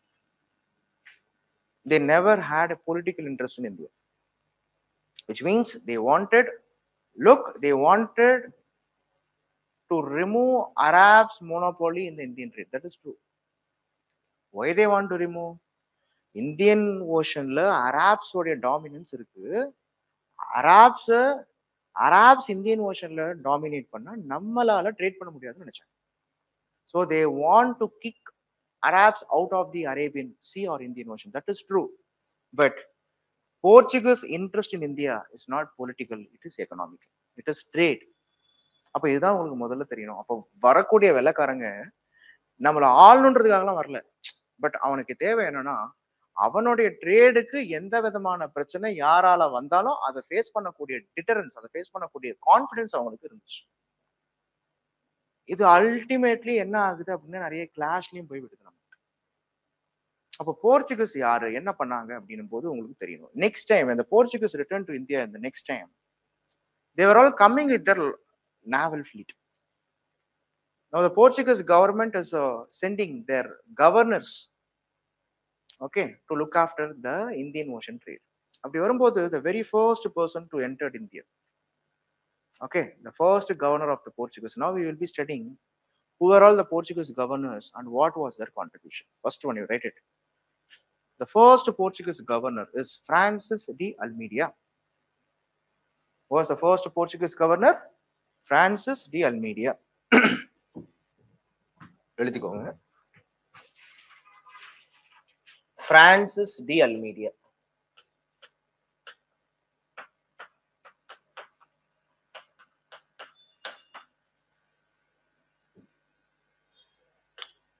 Okay, France is the Algeria.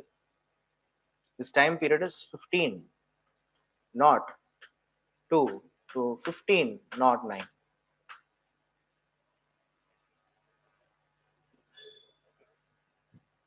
He was remembered for blue water policy.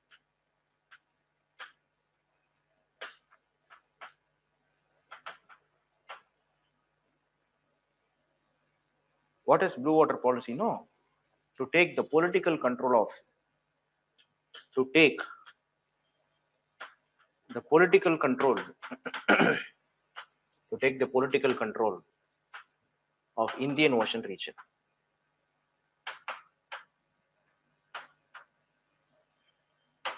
and to counter Arabs, and to counter Arabs.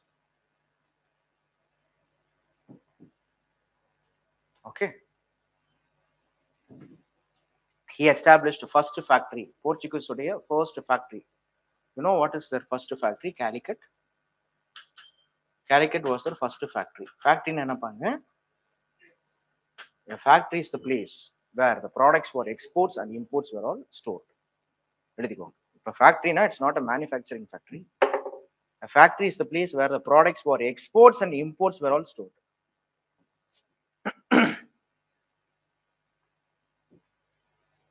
The second factory was established by him at Kannanur. Kannanur. First Calicut, second Kannanur, third. Cochin was their first capital. It is the factory. Look, it's a factory, but Cochin was the capital and also first capital and also factory. Cochin. Portuguese first capital in Cochin.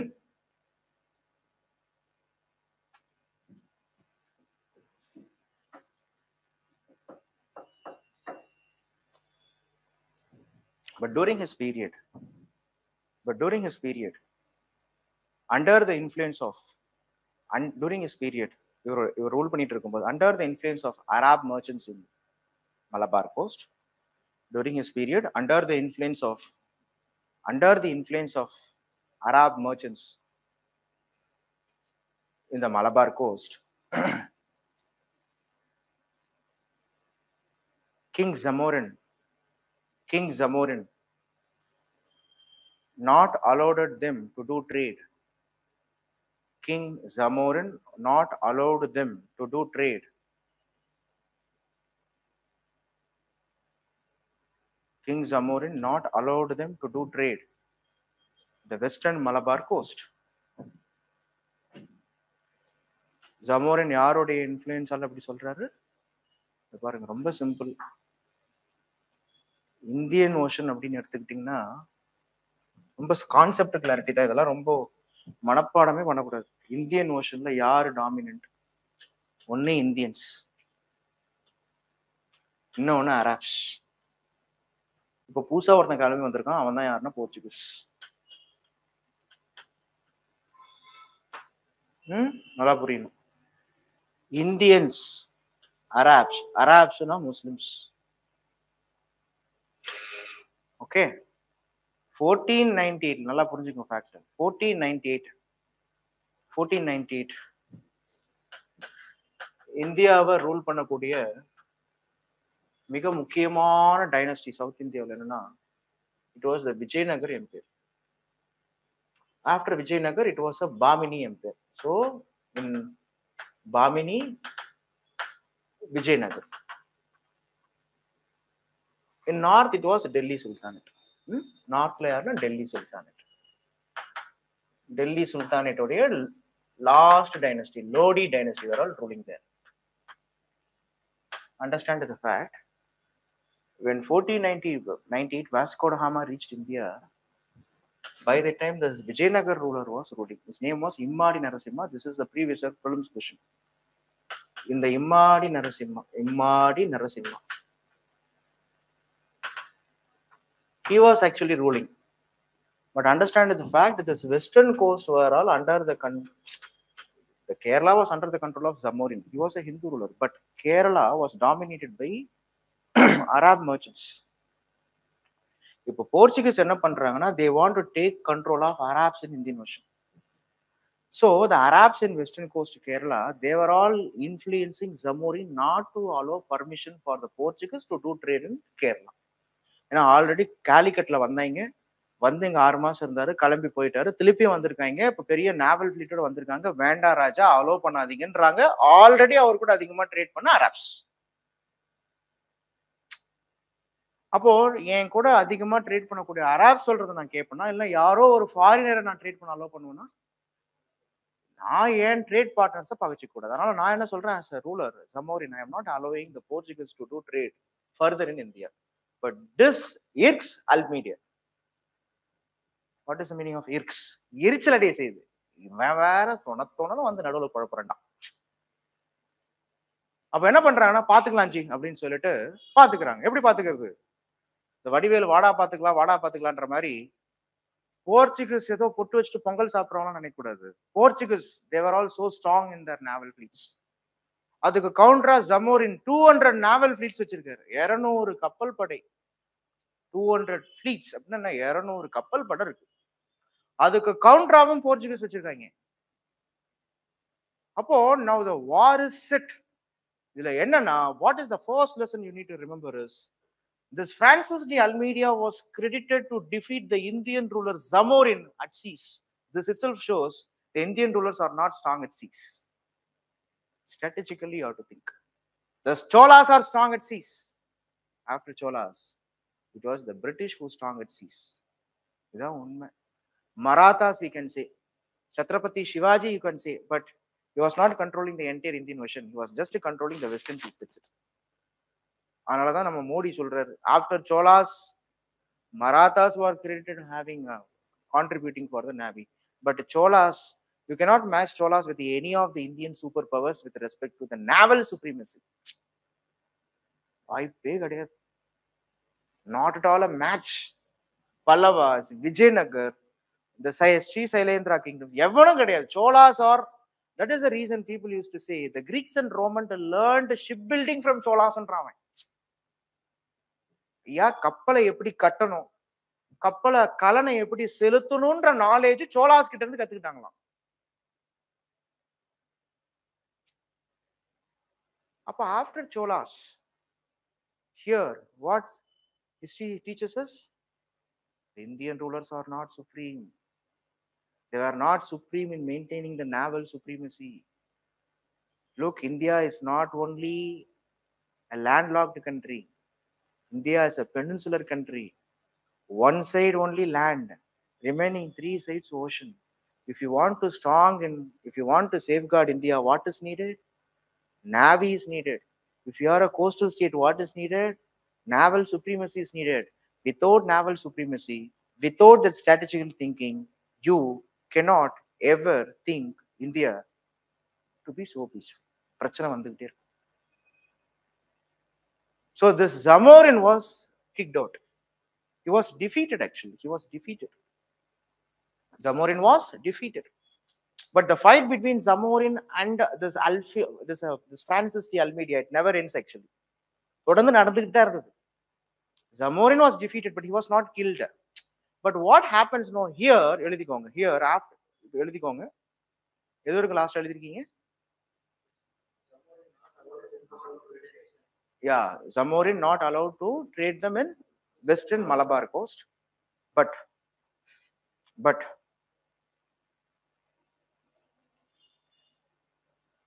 the Portuguese governor Francis de Almeida and his son Lorenzo de Almeida, அவருடைய Francis de Almeida பையன் பேர் என்னன்னா Lorenzo, L-O-U-R-C-E-N, Lorenzo de Almeida. Francis de Almeida and their son Lorenzo de Almeida. They defeated Zamorin in the naval battles. They defeated Zamorin in the naval battles. This is the first time in the Indian history. This is the first time in the Indian history where a foreigner defeated an Indian ruler at seas. This is the first time This is the first time in the Indian history where the Europeans defeated Indian ruler at naval battles or seas.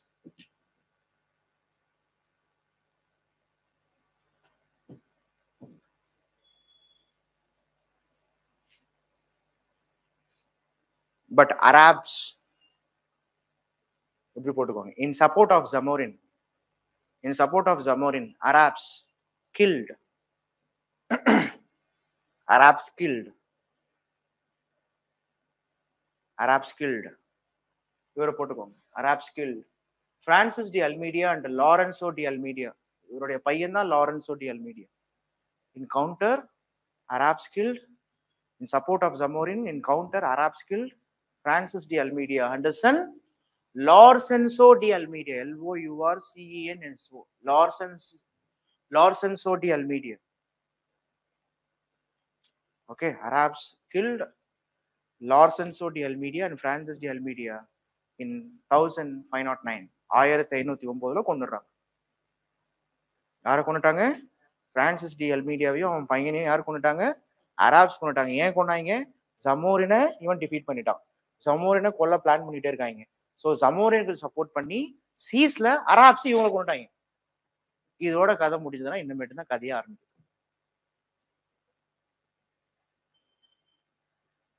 இப்படிதான் இந்த மாதிரி சின்ன சின்ன சண்டைலாம் என்ன ஆயிடும், தொடர்ந்து ஒரு பரம்பரை போரா வந்துடும்.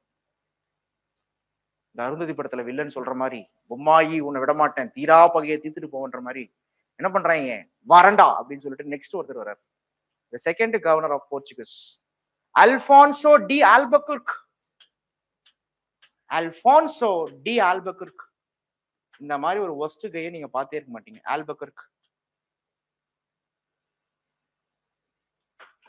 Alphonso de ஆல்பக்கர்க்.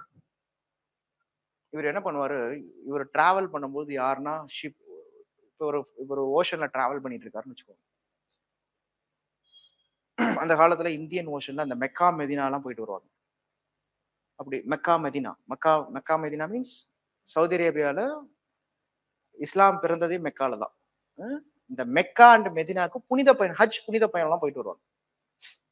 அப்படி சீல யாருன்னா இவர் பார்த்துட்டாரு, ஒரு முஸ்லீம் மர்ச்சன்ஸா ஒரு முஸ்லீம் பீப்புள்ஸை பார்த்துட்டாரு, அவங்க கிட்ட இருந்து கொள்ளடிச்சு அந்த கடல்லையே அந்த ஷிப்பையே அவரு கொளுத்திடுவார். ரொம்ப பார்பாரிக் பிஹேவியர். அவன் என்ன ஏது எப்படின்னு கேட்க மாட்டார். அவன் கிட்ட இருக்கக்கூடிய அமௌண்ட்டை கொள்ளடிச்சுட்டு அவனை அங்கேயே கொளுத்திட்டு வர்றது.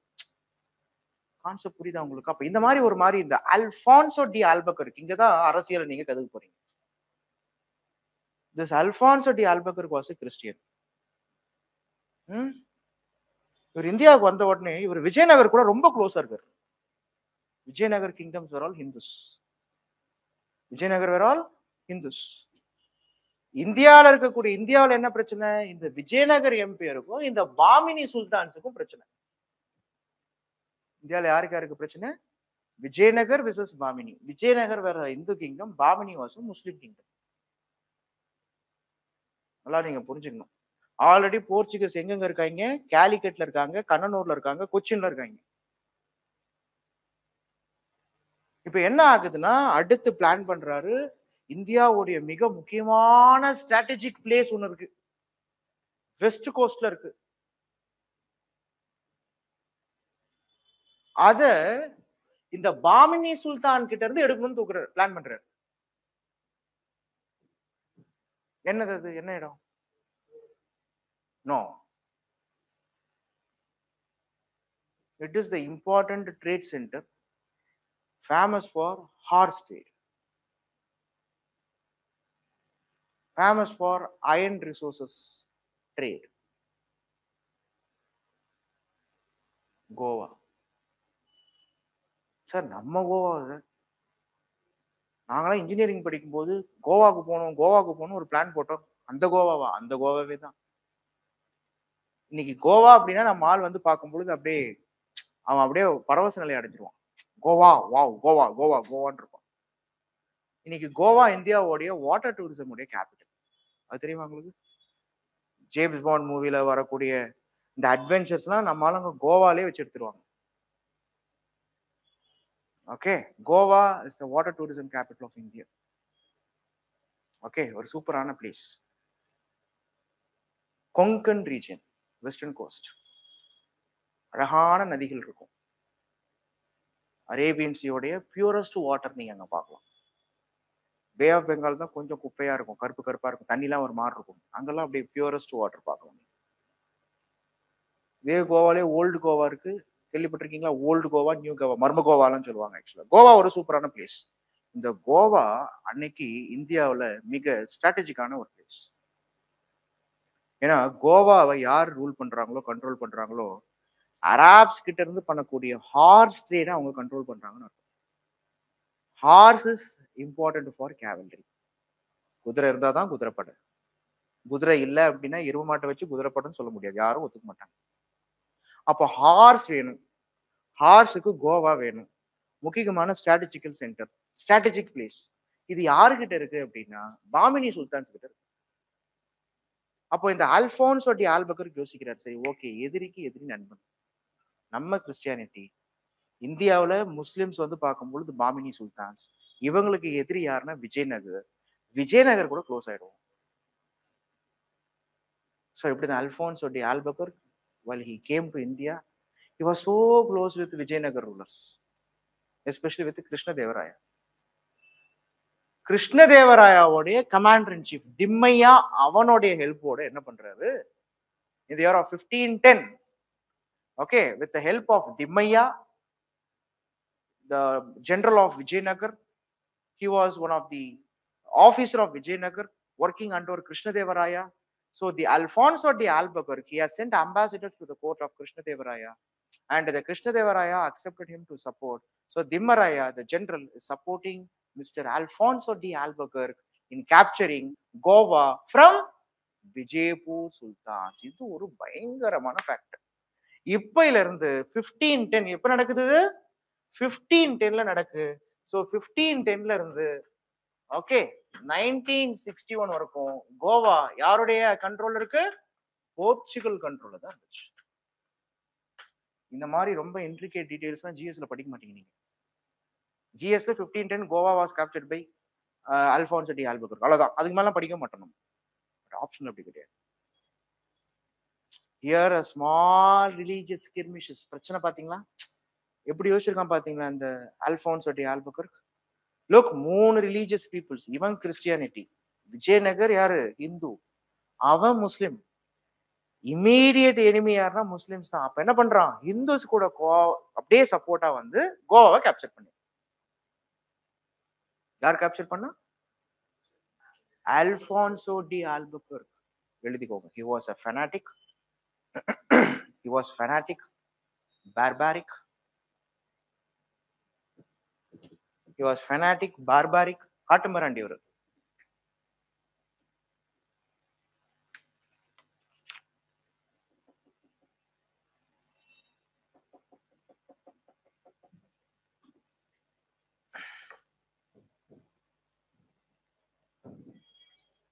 He captured Goa.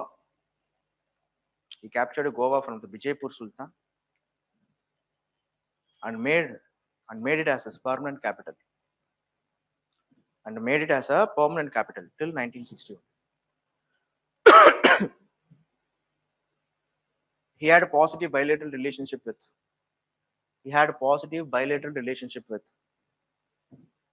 Vijayanagar rulers. He had positive bilateral relationship with Vijayanagar rulers, especially Krishnadevaraya.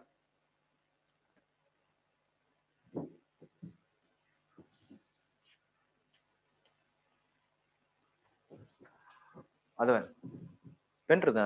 Red colour pen வச்சிருக்கியா? பிளாக் இருக்கா? ஏன்னா ரெட் பென் வச்சிருக்கீங்க நீங்க யூஸ் பண்றீங்க. யூஸ் பண்ணாத பென் தான்.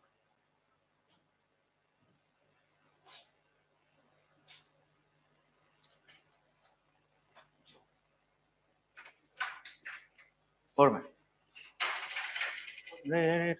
நானே வரேன். பேனா இல்ல விளையாட. Okay. What I said? He made Goa as his permanent capital till 1961. With the help of Dimaya,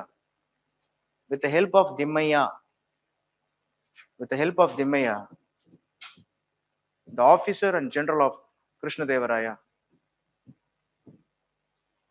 the officer and general of Krishnadevaraya,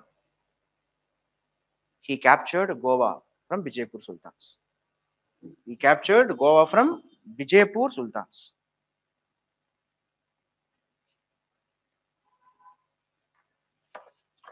Albuquerque encouraged his countrymen to marry Indian women. Albuquerque encouraged his countrymen to marry Indian women, especially the Muslim women's, especially the Muslim and Hindu women's of Western Coast, especially the Muslim and Hindu women's of Western Coast, to increase the number of his supporters, to increase what? Yes, I will tell you everything. Especially Albuquerque encouraged his countrymen to marry Indian women to increase the number of its supporters. The children who born out of these marriages were called. The children who born out of these marriages were called Feringis, F-E-R-A-N, Feringis. Feringis அப்படின்னு அர்த்தம். Feringis-னா யாரு? Portuguese மாதிரி Feringis. Indian விமனுக்கும் Portuguese, அதாவது Indian மதருக்கும் Portuguese ஃபாதருக்கும் பிறந்த குழந்தைங்க. Feringis. Feringis. Albuquerque made provisions for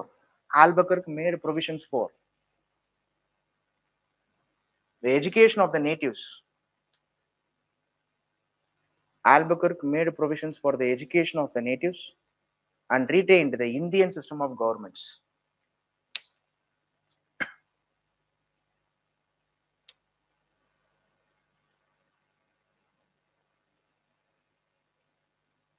So he retained the Indian system of government, that is the village panchayats. Albuquerque retained the village panchayats or the Indian system of government. He took steps to prohibit the practice of sati.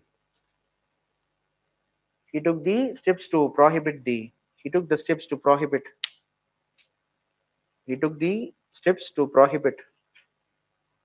the practice of sati.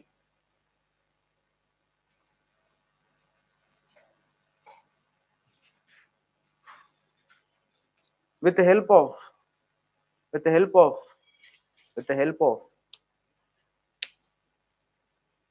a new fleet, under Marshal Ferno, F-E-R-N-A-O. நான் எழுதுறத பாருங்க. Marshal Ferno. Okay, Marshal Ferno Coutinho, C-O-U, Coutinho, under the help from a new fleet from Marshal. Okay, from the Marshal Ferno Coutinho, C-O-U-T-I-N-H-O, Coutinho. He destroyed the Zamorin's palace. He destroyed Zamorin's palace. King Zamorin, he destroyed King Zamorin's palace. And the city was set on fire.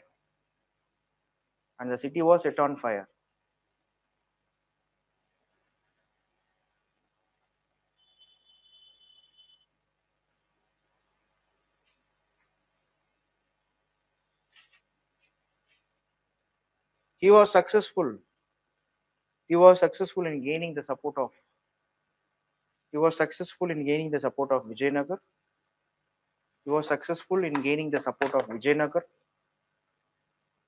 And with their help, he captured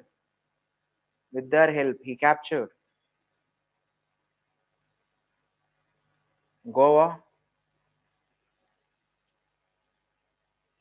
established a factory at Madras, Mylapore, loose church. முதல்ல மெட்ராஸுக்கு வந்தவங்க யார் தெரியுமா? British கிடையாது, Portuguese தான். Loose சர்ச்னு ஒரு இடத்துக்கு வராங்க. Luz church, Mylapore. அதுக்கப்புறம்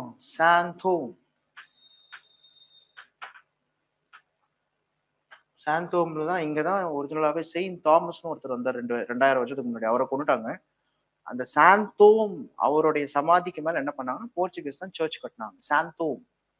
okay, they built a church.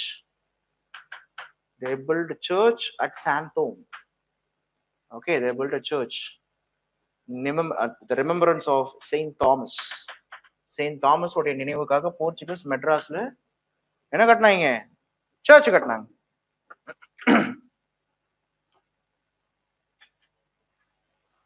So 1516 the first church was built in Madras only, not in Portugal. போர்ச்சுகல்னா என்ன? போர்ச்சுகீஸ் அங்க இருந்து இங்க வந்து சர்ச் மெட்ராஸ்ல தான் கட்டுறான். கோவாலே அப்புறமா தான் கட்டினாங்க. கோவாலே சர்ச் அப்புறமா தான் கட்டுறாங்க. மெட்ராஸ் தான் ஃபர்ஸ்ட் சர்ச். அதனாலதான் ரொம்ப பழமையான சர்ச் சாந்தோம் சர்ச். அதுக்கப்புறம் the Luz church Mylapore. Then the Portuguese started their factory at Pondicherry. பாண்டிச்சேரிக்கு முதல்ல வந்தவங்க பிரெஞ்சு கிடையாது, போர்ச்சுகீஸ். இது ப்ரீவியஸ் இயர் கொஸ்டின். இது it's a previous year question, UPSC prelims question. Portuguese first came at Pondicherry. மெட்ராஸும் அவங்க தான்.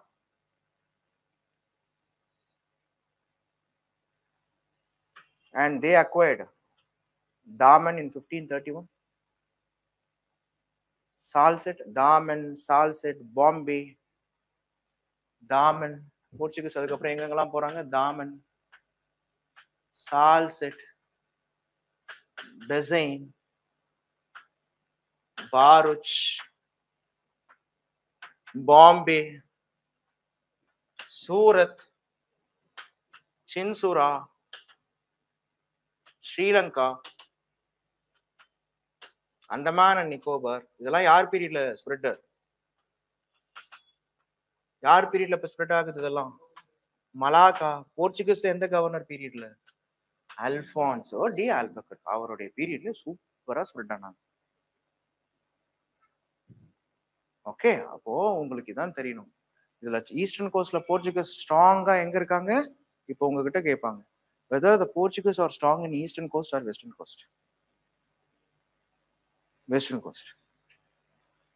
இதுல எதெல்லாம் வெஸ்டர்ன் கோஸ்ட்? கோவா பாருங்க, ஆல்ரெடி காலிக்கட், கொச்சின், கண்ணனூர், கோவா, பாம்பே, தாமன், தையூ, சால்செட்டு, பெசைன். இதுல லக்ஷ்வதீப், தாமன் தையூ இருக்கு. தாமன் தையூ, லக்ஷ்வதீப் இருக்கு. லக்ஷ்வதீப். Okay, Dadra and Nagar Haveli. நஹர் ஹவேலி பாருங்க. The Portuguese were so strong in west coast only because why? They never wanted Arab to dominate in the western trade. They never wanted Arab to dominate in the Indian Ocean trade. Why the Portuguese were not strong in eastern coast? Because the eastern coast was dominated by Vijayanagar. Under the support of Vijayanagar, they started factory. விஜயநகரோட ஹெல்ப்போட சின்சுராலையும், Chinsurah Bengal தனி, சவுத்ல பாத்தீங்கன்னா Madras and Pondicherry அப்பெல்லாம் விஜயநகர் நாயக்க மன்னர்களுடைய control இருந்தது. அப்போ இதெல்லாம் Portuguese ஈஸ்ட்ல Portuguese ரொம்ப interest காமிக்கல, வெஸ்ட்ல தான் Portuguese interest காமிச்சாங்க. இதுதான் ஃபேக்ட். ஓகே, பட் உங்ககிட்ட கேட்பாங்க, போர்ச்சுகீஸ் இப்படிதான் இந்தியாவில் சூப்பர், நம்மளாம் ஏன் போர்ச்சுகீஸுக்கு? ஆக்சுவலா இந்த கிறிஸ்டியன் ரிலீஜியஸ் கான்வர்ஷன்ஸ் ஆரம்பிச்சு வச்சது அல்பான்சோ டி ஆல்பகட் தான். மதமாற்றம். மதமாற்றம் அப்படின்னா ரிலீஜியஸ் கான்வர்ஷன்ஸ் அப்படின்வாங்க. கன்வர்ஷன்ஸ் ஆர் இங்கிலீஷ்ல என்ன டெக்னிக்கலா சொல்லணும்னா ப்ரோசல்டைசிங் ஆஃப் த ரிலீஜன் வாங்க. சில வார்த்தையெல்லாம் நீங்க சிம்பிளா தெரிஞ்சு வச்சுக்கோங்க, அது போதும். Religious conversion was also called as proselytizing of religion சொல்லுவாங்க. ஏதோ ப்ரோசல்டைசிங் அப்படின்னு வச்சு இவர் முதல்ல என்ன பண்றாங்கன்னா போர்ச்சுகீஸ் ரிலீஜியஸ் கன்வர்ஷன்ஸ். நல்லா புரிஞ்சுக்கோங்க, இந்த போர்ச்சுகீஸ் பார்பேரியன்ஸோட எய்மே என்ன அப்படின்னா, they want to spread Christianity. Look, their aim was trade and commerce, but they want to promote Christianity. Why they want to promote Christianity means, in those days, in addition to the imperialist interest or the colonial interest, a small, invisible religious interest is also present. That is the reason many historians used to say the British or Portugal or the French, they came to India with one hand on sword, another hand on Bible. ஒரு பக்கம் கத்தி சண்டை போட்டு, இன்னொன்னு Bible. Bible represents religious conversions and the sword represents political fight. அப்ப இவங்களுக்குள்ளார ஒரு invisible religious conversion நடந்தது. ஏன்னா இவங்கெல்லாம் யாரு? கிறிஸ்டியானிட்டி. கிறிஸ்டியானிட்டின் பொழுது யாருடைய கண்ட்ரோல் இருக்காங்க? போப்போடைய கண்ட்ரோல் இருக்காங்க. போப்போடைய சென்டர் என்ன அப்படின்னு சொல்லிட்டு பாத்தீங்கன்னா உங்களுக்கு வேட்டிகன் சிட்டி. அவருடைய எய்ம் என்ன அப்படின்னு பாத்தீங்கன்னா யாரை எதிர்க்கணும்? One those who against their faith. கிறிஸ்டியானிட்டிக்கு கிறிஸ்டியானிட்டின்ற மார்க்கத்தை எதிர்க்கக்கூடிய எந்த மார்க்கமும் அவங்களுக்கு எதிரிதான். இதான் பாயிண்ட். அப்ப என்ன பண்றாங்கன்னா இவங்க ஆட்டோமேட்டிக்காவே ரிலீஜியஸ் கன்வர்ஷன் பண்ண ஆரம்பிக்கிறாங்க. ஸோ போர்ச்சுகீஸ் இந்தியாவில் எதுக்கெல்லாம் ஃபேமஸ் அப்படின்னா எதுக்கெல்லாம் ஃபேமஸ்? ஒரே நிமிஷம் இருங்க. இதுலயும் கொஞ்சம் வாட்டர் எடுத்துக்கோங்க. அது இருக்கும் எடுத்துக்கோங்க. சொல்லுங்க பார்க்கலாம், போர்ச்சுகீஸ் எதுக்கு ஃபேமஸ்? ஓகே, எத்தனை பேர் கேரட் பொரியல் சாப்பிடுவீங்க? பிடிக்கும். கேரட் எத்தனை பேருக்கு பிடிக்கும்? பீன்ஸ். எத்தனை பேர் பானிபூரி சாப்பிடுவீங்க? என்ன சார் ஓஹோ சொல்றத பார்த்தா பானிபூரிலாம் போர்ச்சுகீஸ் தான் டேஸ்ட் பண்ணணும். எத்தனை பேருக்கு பிரியாணில சில்லி போட்டா பிடிக்கும்? சில்லி இல்லாத பிரியாணியா? காரம் இல்லாத பிரியாணியா? என்ன சார் சொல்றீங்க? எத்தனை பேர் காஃபி சாப்பிடுவீங்க? காலை எழுந்திரிச்சாலே காஃபி போது தான் முடிப்பேன். நீங்க எல்லாம் மனசார மானசீகமா சொல்லிக்கோங்க, போர்ச்சுகீஸ்க்கு நன்றி சொல்லிடுங்க. ஏன்னா இந்தியாவில் இதெல்லாம் இன்ட்ரடியூஸ் பண்ணது போர்ச்சுகீஸ் தான். சத்தியமாவும் சார், சத்தியம். Though the Indians know coffee Arabica is a type of coffee that was grown in Arabia.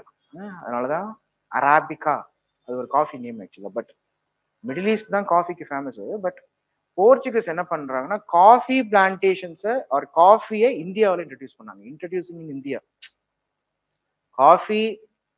Look, coffee was a many people say coffee was a healthy drink. It is a status drink. Coffee was a status drink. உழைக்கும் பாட்டாளி வர்க்கம் coffee அதிகமா like பண்ண மாட்டாங்க. Tea தான் சாப்பிடுவாங்க. அதுவும் வராகு டீன்னுவாங்க. Only decoction. ஒரு காலத்துல டீல பாலை கடக்கிறது அப்படி டீல பால் கலந்து சாப்பிட்டீங்கன்னா யுவர் ரிச் கிட்னு அர்த்தம். காஃபி சாப்பிட்டீங்கன்னா நீங்க யுவர் ரிச் கிட்னு அர்த்தம். காஃபி அனைவருக்குமானது கிடையாது. இந்தியாவில் ஃபுட்லயும் காஸ்ட் கல்ச்சரை பார்த்தாங்க. You can see some upper class people, they were also fond of coffee. Tea சாப்பிட மாட்டாங்க. பிரிட்டிஷ் காலத்துல டீ ஏன் சாப்பிட மாட்டாங்கன்னா பிரிட்டிஷ் காலத்துல இந்த ரோடு வேலை செய்யறவங்களுக்கு, மைனிங்ஸ் இருக்கிறவங்களுக்கு அவங்களுக்கு வந்து டீயை கொடுப்பாங்க ரெஃப்ரெஷ்மெண்ட் வர்றதுக்காக. அதுவும் பால் கலந்து டீயை கொடுக்க மாட்டாங்க. அப்போ டீ அப்படின்றது அதான் வராக காஃபி, வராக டீன்னு வாங்க. ஆக்சுவலா பால் மில்க் ஆட் பண்ணவே மாட்டாங்க. அண்ட் இந்தியாவில் இன்னைக்கும் ஃபர்ஸ்ட் கிளாஸ் டீ அப்படின்றதுலாம் வந்து நமக்கு கிடைக்கிறது கிடையாது. நீங்க சாப்பிடக்கூடிய 3 ரோசஸ், அதுக்கப்புறம் வந்து கிரீன் லேபிள், அதெல்லாம் வந்து பாத்தீங்கன்னா அது first class quality of tea and coffee கிடையாது. ஃபர்ஸ்ட் கிளாஸ் குவாலிட்டிலாம் எக்ஸ்போர்ட் ஆயிடும். மீதி இருக்கக்கூடிய சக்கையை தான் நம்ம சாப்பிட்டு இருக்கோம். அதுக்கே வேற சீன் வேற நமக்கு. ஓகேவா? ஸோ அப்போ டீ அண்ட் காஃபி அப்படின்னும் போது look, British introduced tea, but Portuguese introduced coffee. Beans, carrot, cabbage, cauliflower, முக்கியமா கேரட், பீன்ஸ், காலிஃப்ளவர்லாம் இந்தியாவில். சில்லி அப்ப சில்லி போர்ச்சுகீஸ் இன்ட்ரடியூஸ் பண்றாங்கன்னா அப்ப நம்ம ஆளுங்களாம் மிளகாவே சாப்பிட மாட்டாங்களா சார்? காரமே சாப்பிடாம தான் நம்ம ஆளுங்க வளர்ந்தாங்களா? நோ. இந்தியன்ஸ் காட்டான ஆளுங்க, காரம் அதிகமா கன்சியூம் பண்ணுவாங்க. நமக்குலாம் காரம்னா உசுறு போயிடும். அப்ப என்ன காரம் சார்? என்ன காரம்? பெப்பர் காரம் தான். பெப்பர் தான். இன்னைக்கும் நீங்க ஆந்திரா ரீஜன்லாம் போனீங்கன்னா உங்களுக்கு அதிகமா ஆந்திராவே இன்னைக்கு மிளகாக்கு ஃபேமஸ் ஆயிடுச்சு. ஆனா ஒரிஜினலா ஆந்திரா ரீஜன்லாம் நீங்க எடுத்துக்கிட்டீங்கன்னா பெப்பர் காரம் தான் நம்ம யூஸ் பண்ணுவோம். பெப்பர் தான் நம்மளும் காரத்துக்கு யூஸ் பண்ணிட்டு இருக்கோம். ஒரிஜினல் நாட்டுக்கோழி வறுவலுக்குலாம் நீங்க பச்சை மிளகா போறதை விட பெப்பரை கலந்து போட்டு சாப்பிட்றதா அது நல்லா இருக்கும். நீங்க என்னைக்கும் இந்த கொங்கு ரீஜன்லாம் போனீங்கன்னா பெப்பர் தான் அதிகமா இருக்கும். ஓகே. ஆனா பட் சில்லியை இன்ட்ரடியூஸ் பண்ணது யாருன்னா போர்ச்சுகீஸ் தான். அப்போ ஃபுட், நம்ம நாட்டுடைய ஃபுட் கல்ச்சர்ல போர்ச்சுகீஸோட இன்ஃப்ளூயன்ஸ் இருக்கு. நீங்க கோவா ரீஜன்லாம் நிறைய கிறிஸ்டியன் மிஷனரிஸ் வர ஆரம்பிக்குது. போர்ச்சுகீஸ் இந்தியாவில் என்ன பண்றாங்க அப்படின்னா இந்த கிறிஸ்டியன் கல்ச்சர்ஸ், அதாவது இந்த போர்ச்சுகீஸ் கல்ச்சர்ஸை இந்தியாவை இன்ட்ரடியூஸ் பண்றாங்க. நிறைய இன்டர்காஸ்ட் மேரேஜஸ்லாம் நடக்குது. இந்தியாவுடைய சோசியல் சிஸ்டத்துல அவங்களும் இப்ப நான் சொன்னல ஃபெர்கீஸ் அப்படின்னு சொல்லக்கூடிய, ஃபெர்கீஸ் போட்டிருப்பேன்ல, ஃபெரிங்கீஸ். இந்த ஃபெரிங்கீஸ் அப்படின்றது என்ன அப்படின்னா இந்த மாதிரியான conversion, religious conversion பண்ணப்பட்டவர்கள்.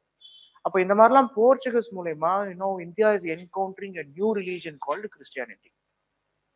Got it? Christianity Portuguese மூலமா கொஞ்சமா வந்துச்சு.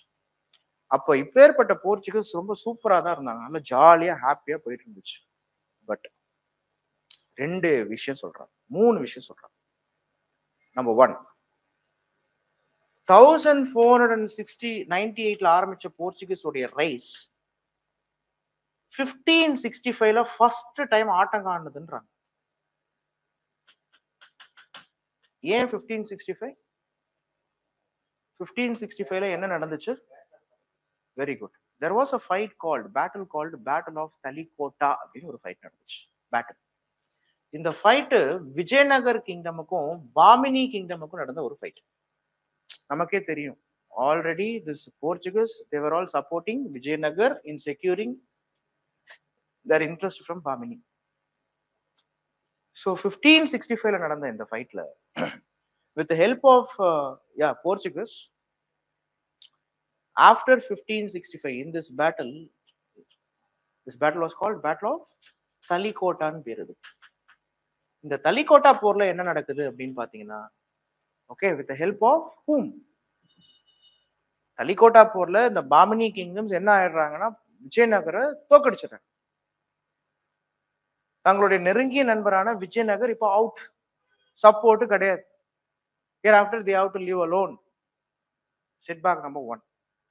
Setback number 2, in the year of 1608, our மதிப்பிற்குரிய மாண்பிற்குரிய English East India Company have come to India. When English came, they started to dominate in trade. English உடைய competency, trade competitiveness முன்னாடி Portuguese ஈடு கொடுக்கவே முடியல. This number 2. Number 3, Portuguese ஒரு கீழ்த்தரமான ஒரு விஷயத்தை ஃபாலோ பண்ணிட்டு இருந்தாங்க இந்தியாவில். தங்க நாட்டில் இருக்கக்கூடிய ஆர் வேர்ல்டு ஃபுல்லா போர்ச்சுகீஸோடைய காலனிஸ் இருந்தது இல்லையா, அந்த காலனிஸ்ல இருக்கக்கூடிய ஆபீசர்ஸ்க்காக அண்ட் இந்தியா இருக்குன்னா இப்ப இந்தியாவில் இங்க இருக்கக்கூடிய ரிச் பீப்புள்ஸ்க்காக அவங்க தேசத்துல இருந்து பெண்களை அனுப்புவாங்க as a sex slaves. Concept புரியுதா உங்களுக்கு? செக்ஸ் ஸ்லேவ்ஸ் அனுப்பிட்டு இருந்தாங்க. ஓகேவா?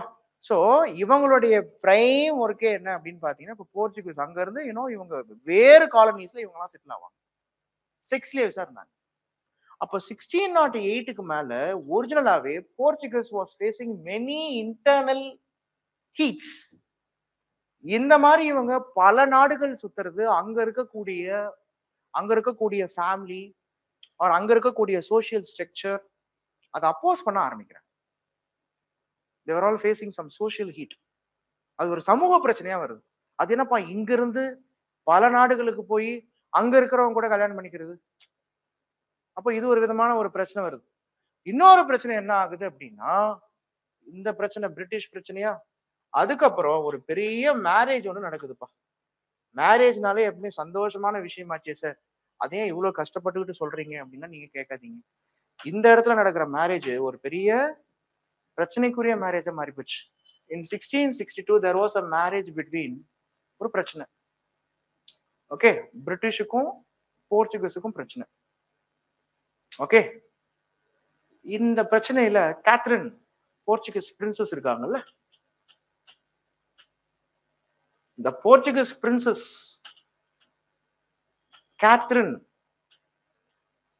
இவங்கள பிரிட்டிஷ் கிங்கான சார்ல்ஸுக்கு திருமணம் பண்ணி கொடுத்தாங்க. பிரிட்டிஷ் ராஜாவான சார்ல்ஸுக்கு கேத்ரினை மேரேஜ் பண்ணி கொடுத்தாங்க. அப்படி மேரேஜ் பண்ணி கொடுக்கும்போது, மேரேஜ் பண்ணி கொடுக்கணும்னா என்ன கொடுக்கணும்? டவுரி கொடுக்கணும் இல்லையா? டவுரியா இந்த கேத்ரினுடைய ஃபாதர் அதாவது போர்ச்சுகீஸ் ரூலர் டவுரியா என்னத்தை கொடுத்தாரு தெரியுமா? பாம்பேவை கொடுத்தாரு. என்னங்க, பாம்பே என்கிட்ட இருக்கு, ராஜா நீங்க வச்சுக்கோங்க. நீங்க யோசிக்கிறீங்க, யார் விட்டு சொத்தை யாரா டவுரியா கொடுக்கறதுன்னு? இதெல்லாம் நடந்துச்சு. இந்த சார்ல்ஸ் கிட்ட இருந்து போன Bombay was another important center in India. Bombay சார்ல்ஸுக்கு போகுது. இந்த சார்ல்ஸ் என்ன பண்றாரு, அது பிச்சை எடுத்துச்சான் பெருமாள், அதை புடிங்கி தின்னுச்சான் அனுமாருன்ற மாதிரி இத ஈஸ்ட் இந்தியா கம்பெனிக்கு சேல் பண்ணிட்டார், வித்துட்டார். இப்படிதான் பிரிட்டிஷ் ஈஸ்ட் இந்தியா கம்பெனிக்கு பாம்பே வந்துச்சு. Bombay already British East India company now secured Goa, sorry now secured Surat. சூரத்துக்கு அப்புறமா பாம்பேவும் வந்துருச்சு. அதனால வெஸ்டர்ன் கோஸ்ட்ல போர்ச்சுகீஸ் மாதிரி பிரிட்டிஷாலே இப்ப என்ன பண்ண முடியுது, டாமினேட் பண்ண முடியுது. இந்த மேரேஜுக்கு அப்புறமா within 2 years their family life was not good. ஓகேவா? என்னடி உங்க அப்பா என்ன பாம்பே கொடுத்தா பெரிய நோ இதை கொடுத்துதான் நினைப்பா அப்படின்னு சொல்லிட்டு அவங்க ஃபேமிலி லைஃப்குள்ளார பெரிய பிரச்சனை வந்துருச்சு. டவுரியா என்ன அதை எடுத்துட்டு வா இதை எடுத்துட்டு வான்னு சொல்லும் போது 1664 என்ன ஆகுதுன்னா, ஒரு பாயிண்ட் ஆஃப் டைம்ல போர்ச்சுகஸால, நல்லா புரிஞ்சுக்கோங்க, Portuguese was a small country. Lisbon அவங்க capital was a small country in Europe. அந்த small country not only India, they controlled Brazil and some parts of Southeast Asian countries and also some South American countries. ஒரு சின்ன பாப்புலேஷனால ஒரு பெரிய கான்டினென்ட்டை rule பண்ண முடியல. Portuguese population was less. You think their officers were all in different colonies. If you have more population, you can control. But with less population, with less army, what will you do? So problem. And in Portuguese itself, there was a problem between Spain and Portugal. Problem number 2. போர்ச்சுகலுக்கும் பக்கத்து நாடான ஸ்பெயினுக்குமே problem. Third, Portuguese also having a problem with British. அப்போ in Europe itself the Portuguese is facing political problem, okay, social pressures, okay, and this type of in colony they cannot able to even, okay, you cannot able to match British in terms of competitiveness, trade profits. இந்த மாதிரி பல காரணங்களால in the year of 1664 Portuguese except Goa, Daman and Diu, Lakshadweep, Dadra and Nagar Haveli, இதெல்லாம் இன்னைக்கு union territories. Goa, Daman and Diu, Lakshadweep, Dadra and Nagar Haveli. Daman and Diu and Dadra and Nagar Haveli is a union territory today. Okay, இந்த இடத்தை தவிர்த்து மீதி இருக்கக்கூடிய எல்லா இடத்தையும் என்ன பண்ணிட்டாங்க? What they did actually? They sold to whom? British. Look, the Portuguese were the first to come and last to go. You should not think the Portuguese were the first to come and first to go. No. The Portuguese 1498 they came. They left at only at 1961. Why I am saying like this? What happened in 1664? In the year of 1664, the Portuguese, they sold some of their factories. They kept some factories with them and sold other factories to British. So after 1664, you should think the Portuguese were not so supreme in India with respect to polity, with respect to trade and commerce. They were all just under the mercy of British East India Company, and the Portuguese, they focused only on trade and exclusively that in Goa, Daman and Diu, Lakshadweep, and where again? அவ்வளவுதான் maximum. Goa, Daman and Diu, Dadra, Nagar Haveli and Lakshadweep, 4 இடம் தான். சரியா? So இப்படிதான் போர்ச்சுகீஸை பத்தி படிக்கும்போது அவங்க ஒரு வாழ்ந்து அழிந்த குடும்பம்ன்றது உங்களுக்கு தெரியும். எந்த அளவுக்கு வந்திருக்காங்க பாருங்க, எந்த அளவுக்கு போயிருக்காங்க பாருங்க. அண்ட் இன்னொரு பெரிய வார்த்தை போர்ச்சுகீஸ் பத்தி படிக்கும் பொழுது, Portuguese cartaz. Cartaz is a type of pass. What is this? It's a kind of pass. Passna, it's a trade pass. It's a trade provision. அது என்ன சார் இது? This pass was issued to Indian rulers. If any Indian ruler, look, this pass is a kind of a tag. It's a trade concession. If any Indian ruler, if they want to do trade in Indian Ocean, they have to get pass from Portuguese. The pass is a trade concession.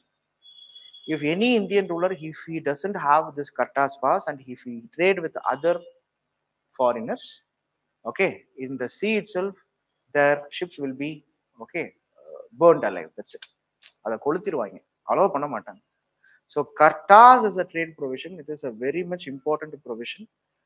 To get Kartas, the Indian rulers, they have to pay to the Portuguese and they have to get it.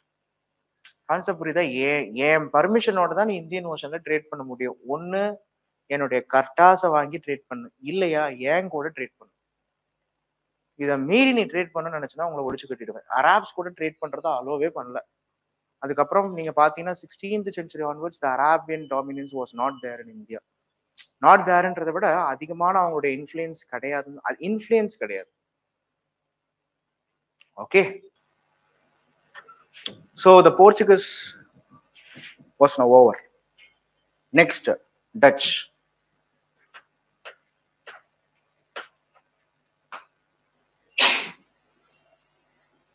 The Dutch East India Company was founded in the year of 1605.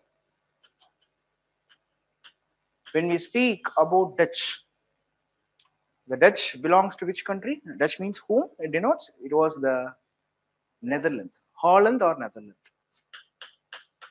Holland or Netherlands. இவங்களை தான் நம்ம டச்சுன்னு சொல்றோம். The Dutch is the world first MNC. World first, that is world first MNC. What is MNC? Multinational corporations. So now you can come to a conclusion that the Dutch the Dutch also had a trade interest. The Dutch also had trade interest. அவங்களோட interest என்ன? First trade தான். ஆனா ஒரு பெரிய trading கம்பெனியா, பெரிய trading நெட்வொர்க்கா touch இருந்திருக்காங்க. அதனாலதான் வேர்ல்டு ஃபர்ஸ்ட் எம்என்சின்னு சொல்றாங்க. But what is the beauty is, the touch government gave permission for the Dutch East India Company. You need to understand the fact that why I use the word East India Company means Dutch is the government, Netherlands is the government. But when I say Dutch East India Company, this East India Company is nothing but the company which was given the permission to do trade with the East. So it was called East India Company. Purida. Likewise, British East India Company. British East India Company is the company that was given permission by the British government to do trade with the East. அதனால நீங்க குழப்பிக்க கூடாது. இப்போ போர்ச்சுகீஸை பொறுத்த வரைக்கும் Portuguese east India கம்பெனிலாம் கிடையாது. Portuguese government itself taken responsibility of controlling trade and commerce, but this is not the scenario with respect to the Dutch. Got it? So the Dutch government not only gave permission for the Dutch East India Company to do trade. Trade பண்றதுக்கு மட்டும் permission கொடுக்கலையா, வேற என்னத்துக்கு permission கொடுத்தாங்க? என்ன சொன்னாங்கன்னா, okay டச்ல இருந்து போறீங்க, the Dutch East India Company was given permission to do trade.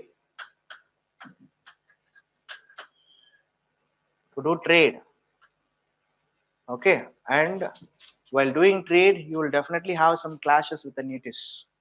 அண்டையும் போடு, ட்ரேட் பண்ணும்போது என்ன ஆகும்? கிளாஷஸ் வரும். கிளாஷஸ் வரும்போது என்ன ஆகு? Fight. So the Dutch East India Company have the right to fight to do trade. சண்டை போட்டா என்ன ஆகும்? எதனா ஒரு முடிவு வரும். எதனா ஒரு after the end of the clashes, after the end of the fight, there will be some treaties or conclusions. Treaties போடவும் அலோ பண்ணிட்டாங்க. ட்ரீட்டினா என்ன? தமிழ் என்ன சொல்றாங்க? உடன்படிக்கை. You can do treaty. Okay, and while fighting and after concluding treaty, you would have hold. While doing trade, you have clash. While having clash, you have to fight. While fight is taking place, you have to go for a treaty. So if after the flight, if you possess any lands, எதனா ஒரு factory own பண்றீங்கன்னா அந்த factory என்ன பண்ணலாம்? not only you can do trade, you can also fortify the factory ன்னு சொன்னாங்க.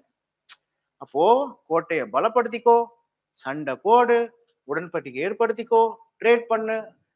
ஆக மொத்தம் உன்னுடைய ப்ராஃபிட்டை நீ டெவலப் பண்றதுக்கு, என்ஹான்ஸ் பண்றதுக்கு நீ என்ன வேணாலும் பண்ணிக்கலாம்னு சொன்னாங்க Dutch East India company to touch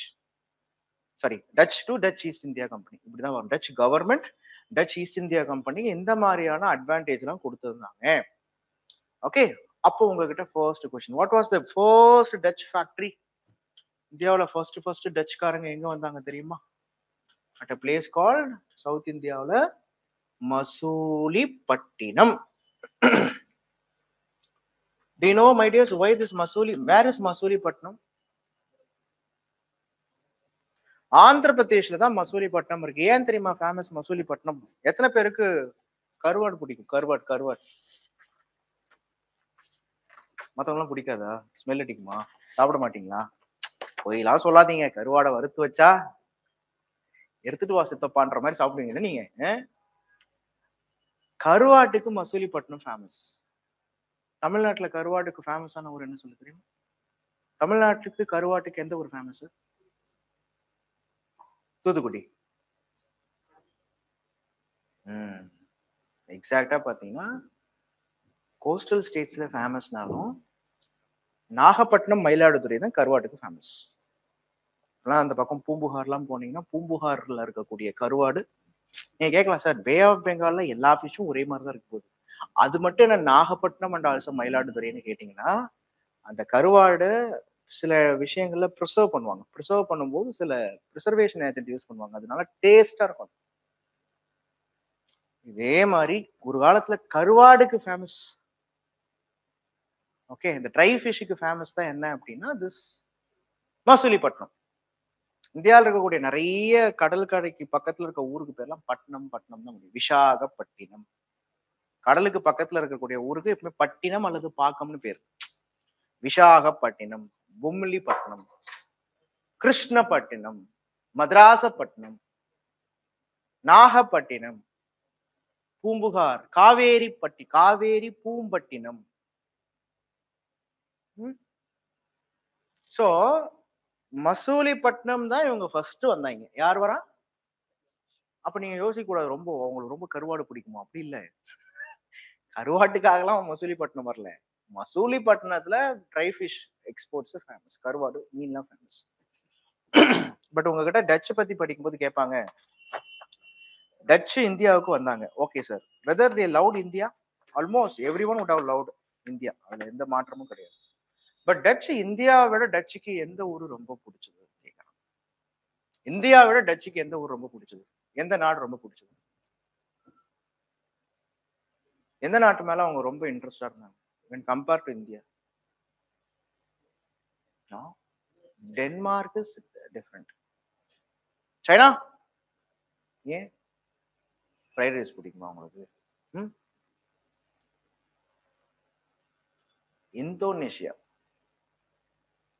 இந்தோனேஷியால spices famous. Kerala was called Spice Garden of India. Indonesia was called Spice Island of the World. எழுதிக்கோங்க. Kerala was called the Spice Garden of India. Indonesia was called the Spice Island of the World.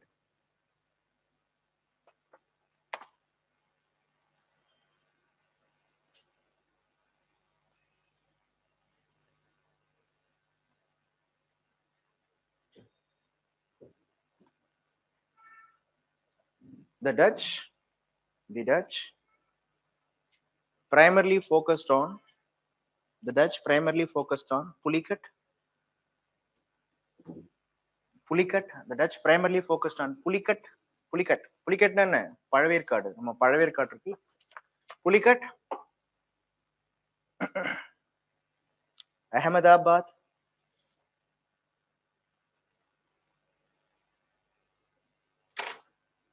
the Mughal Emperor Shah Jahan gave privileges to the Dutch. The Mughal Emperor Shah Jahan gave privileges to the Dutch. The Mughal Emperor Shah Jahan gave privilege to the Dutch.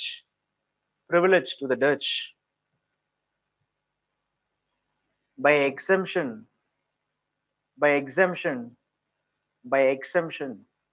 of paying toll taxes. Toll taxes na enapa? What is toll taxes? Yes, toll taxes na theriyala, இந்த சுங்கவரின்னு சொல்லுவாங்க தெரியுமா? இந்த மாதிரியான சுங்கவரி வாங்குறதுலாம் யாரு exemption பண்ணிட்டா டச்சுக்கு? Shahjahan. And ஷாஜஹானுக்கு அப்புறமா even Aurangzeb also extended his support in exemption of paying toll taxes for the Dutch. Okay, இப்ப எழுதுங்க. What was the Dutch capital in India? Look, the Dutch started their factory at Masulipatinam, Pulikat, Ahmedabad. Okay, but what was their Dutch capital in India? அவங்களுடைய தலைநகரம் என்ன? It is our beloved Nagapattinam. The Dutch capital was at Nagapattinam. In 1690, The king of Chandragiri, Venkata, the king of Chandragiri, Venkataraya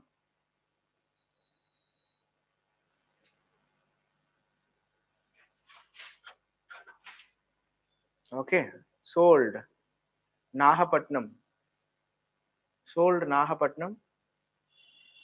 which means sold some places in Nahapatnam to the Dutch. So Dutch headquarters capital in Nahapatnam. Which ruler? King Venkataraya I. He was a Vijayanagar Nayaka ruler. King of Chandragiri, Venkataraya. The Dutch minted a gold coin named Pakoda. Dutch gold coin பேர் என்ன? Pakoda அப்படின்ற gold coin mint பண்ணாங்க.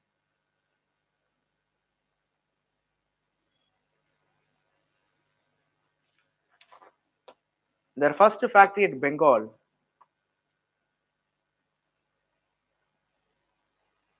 Pipli, P-I-P-L-I. Their first factory at Bengal, Dutch first factory at Bengal is Pipli, P-I-P-L-I, Pipli, and in Odisha, Balasur. Pipli, Balasur. The Dutch traded cotton, silk, saltpeter, S-A-L-T, saltpeter. What is saltpeter? For what it is used? Saltpeter. Saltpeter. இது Peter அப்படின்னு படிக்கிறோம். சால்ட்பீட் எதுக்கு இது? என்னது அது? அது ஒரு வெடிமருந்து. சால்ட்பீட். சால்ட்பீட்னா என்ன? அது ஒரு வெடிமருந்து. அந்த வெடிமருந்தை இங்க இருந்து எக்ஸ்போர்ட் பண்ணாங்க. India famous for that. Saltpetre, opium and opium.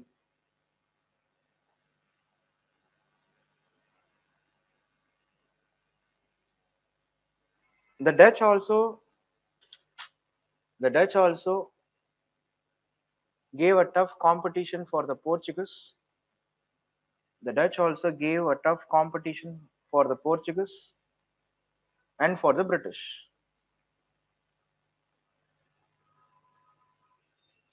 But in the year of 1623,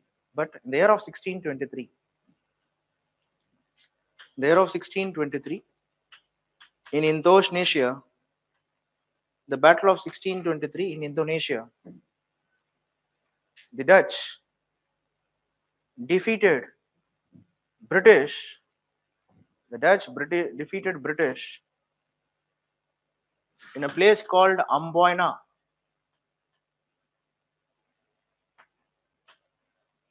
The place called Amboina, which famously called Amboina massacre. 1623 இந்தோனேஷியால இருக்கக்கூடிய அம்போய்னான்ற இடத்துல டச் யாரை டிஃபீட் பண்ணிட்டாங்க? பிரிட்டிஷை டிஃபீட் பண்ணிட்டாங்க, which was called Amboina massacre. அம்போய்னா படுகொலை. Which was called Amboina massacre. Amboina படுகொலை.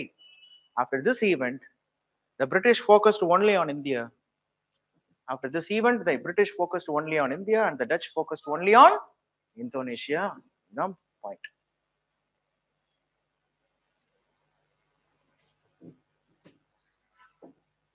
But however, in the mid of the 18th century,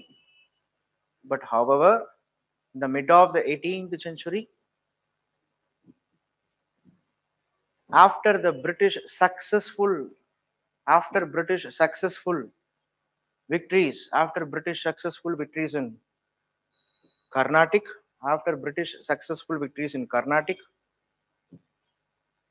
Carnatic War, after British successful victory in Carnatic War, Battle of Plassey and Buxar. After British successful battles in Carnatic War, Battle of Plassey and Buxar. இப்போ நான் சொல்ற point இம்பார்ட்டன்ட்னு போட்டுக்கோங்க. The British defeated Dutch in the Battle of Bidera. The British defeated Dutch in the Battle of Bidera, B-E-D-R-A, Bidera, in 1759. With this defeat, the Dutch influence in India almost come to an end. With this defeat, the Dutch influence in India almost come to an end. 59.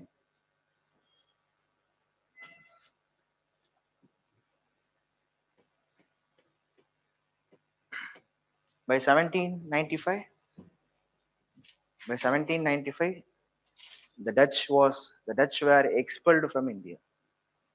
By 1795, the Dutch were expelled from India. 1795ல Dutch சோலியே முடிச்சு விட்டாங்கன்னு சொல்றாங்க. அவ்வளவுதான். இதுதான் டச்சை பத்தி நீங்க பெருசாலாம் எதுவும் படிக்க தேவையில்ல.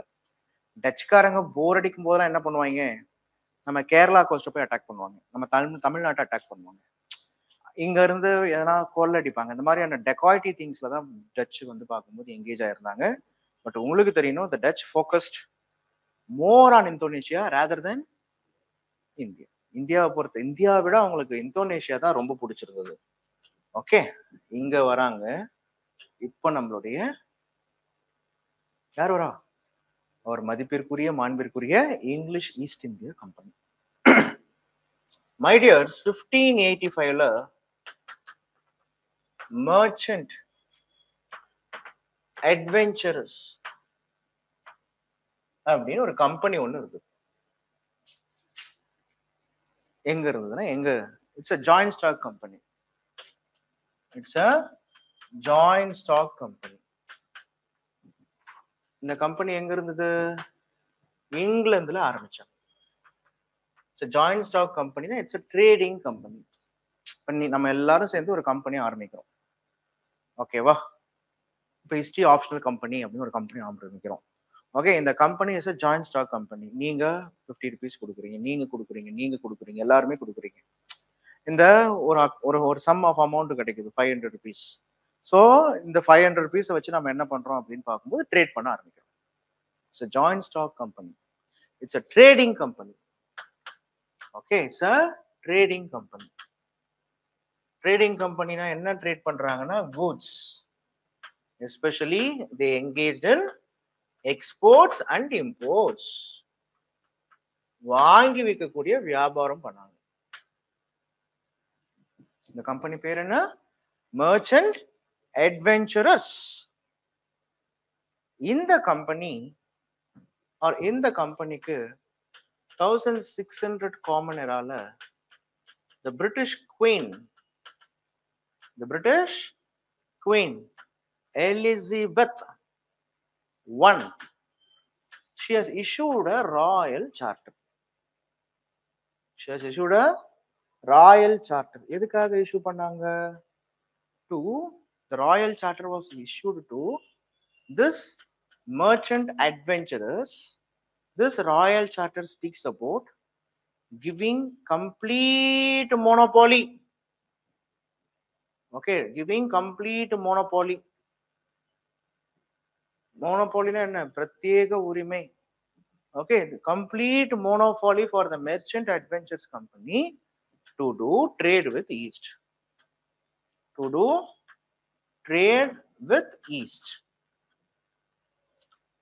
Okay, கிழக்கு தேசங்களுக்கு வர்த்தகம் செய்வதற்கான உரிமையை பிரிட்டிஷ் ராணி எலிசபெத் I யாருக்கு கொடுத்திருக்காங்க? இந்த மர்ச்சன்ட் அட்வென்ச்சர்ஸ் கம்பெனிக்கு கொடுத்திருக்காங்க. Okay, it was a privilege for the merchant adventures company. So this merchant adventures company, rightly it was called the British East India Company or the English East India Company. இந்த கம்பெனிக்கு என்ன பேர் வந்துச்சு அப்புறமா? British East India Company or English East India Company. For your kind information, this company was a private company. This company was given a 15 years of trading rights. எத்தனை வருஷம் கொடுத்துருக்காங்க? 15 வருஷம் தான் உங்களுக்கு ட்ரேட் பண்ணவே பர்மிஷன் கொடுத்தாங்க. அடப்பாவிகளா, அப்ப என்ன சார் நடந்திருக்கு? இவனுங்க அடுத்த ஒரு 100 வருஷமா ரூல் பண்ணிருப்பாங்க. Look, the British East India Company was given the trade rights to do only trade, not to involve in the internal affairs of Indian states. Their interest also, the Europeans entered India, their interest is trading interest only, not some other interest at all. Only trading. கொள்ள அடிச்சுக்கிட்டே இருக்கும், இது மட்டும்தான் அவங்களுடைய எண்ணம். என்னது? கொள்ள அடிச்சுக்கிட்டே இருக்கும். அப்ப என்ன ஆகுது? இந்த கம்பெனியோடைய ஒன் ஆஃப் த கேப்டன் ஹாவ்கின்ஸ் இந்தியாவுக்கு வராது.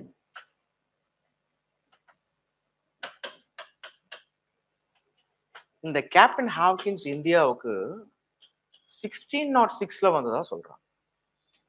இவரு அப்போதைய Mughal rule, because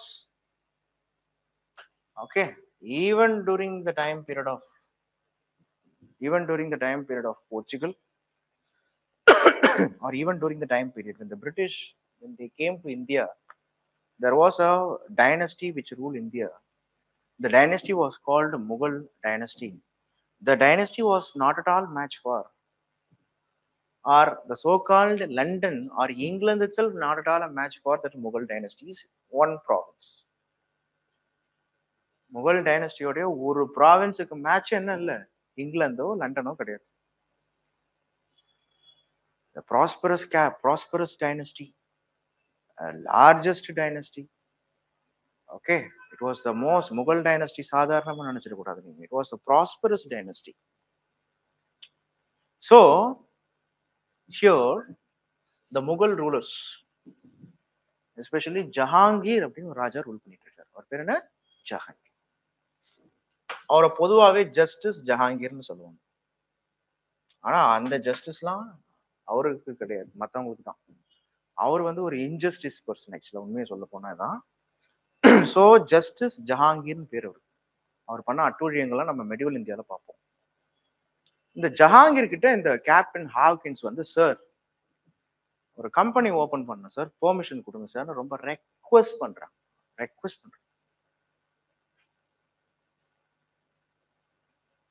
Whether the Jahangir immediately granted permission?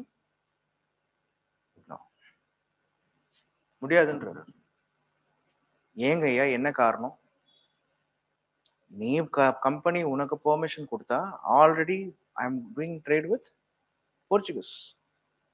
Portuguese உடைய கோவத்துக்கு நான் ஆளாயிடுமா கண்ணா?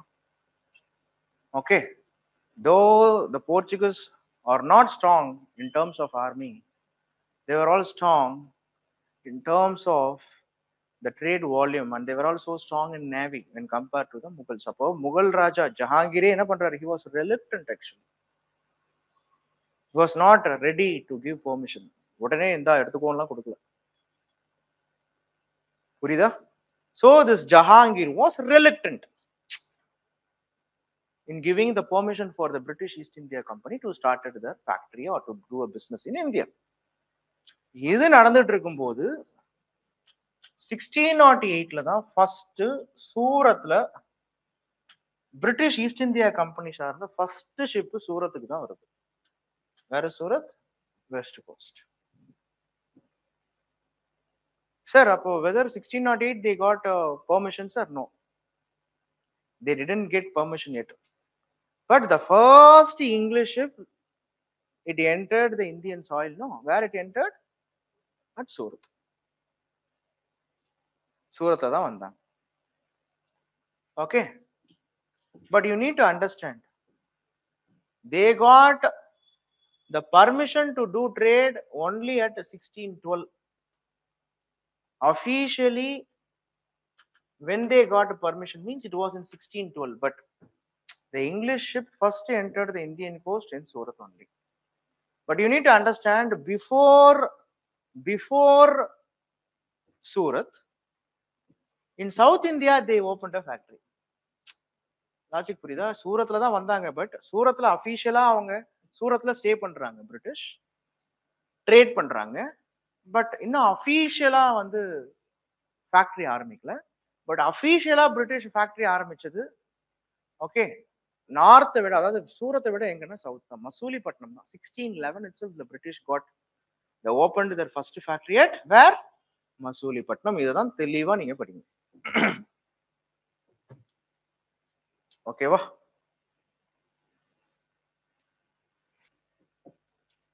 Okay,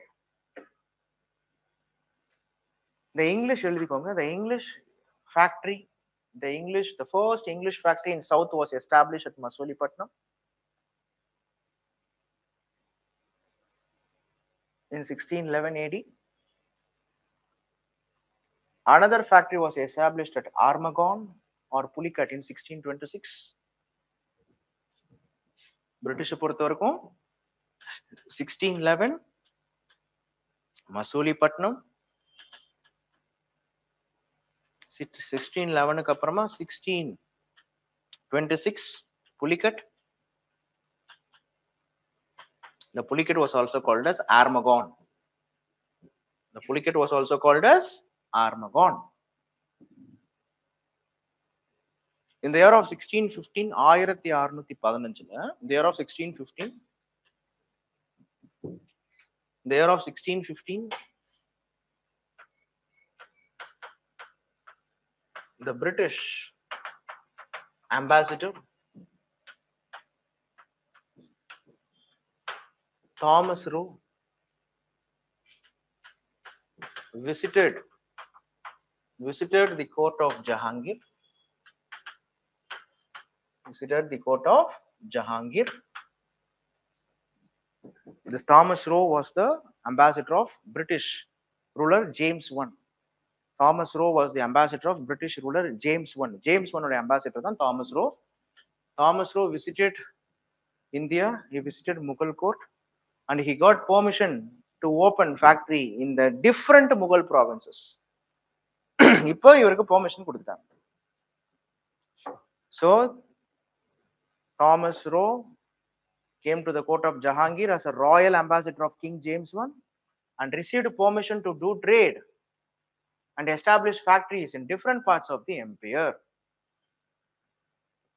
In different parts of the empire.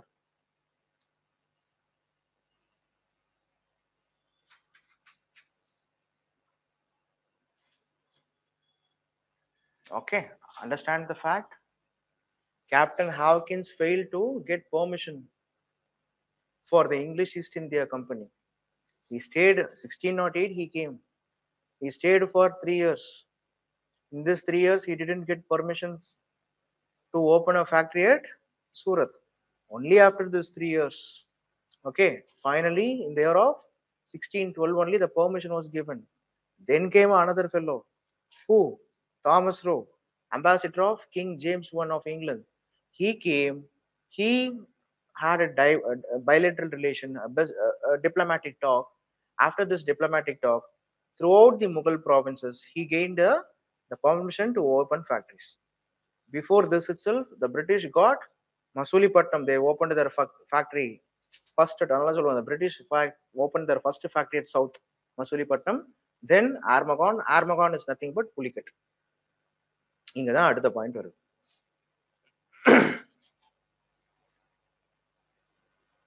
Why?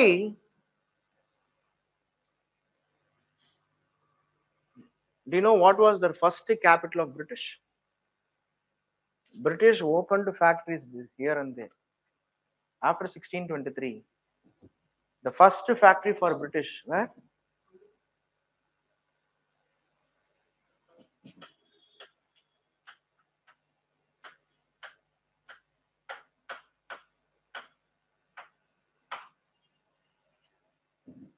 British உடைய first factory மெட்ராஸ் தான்.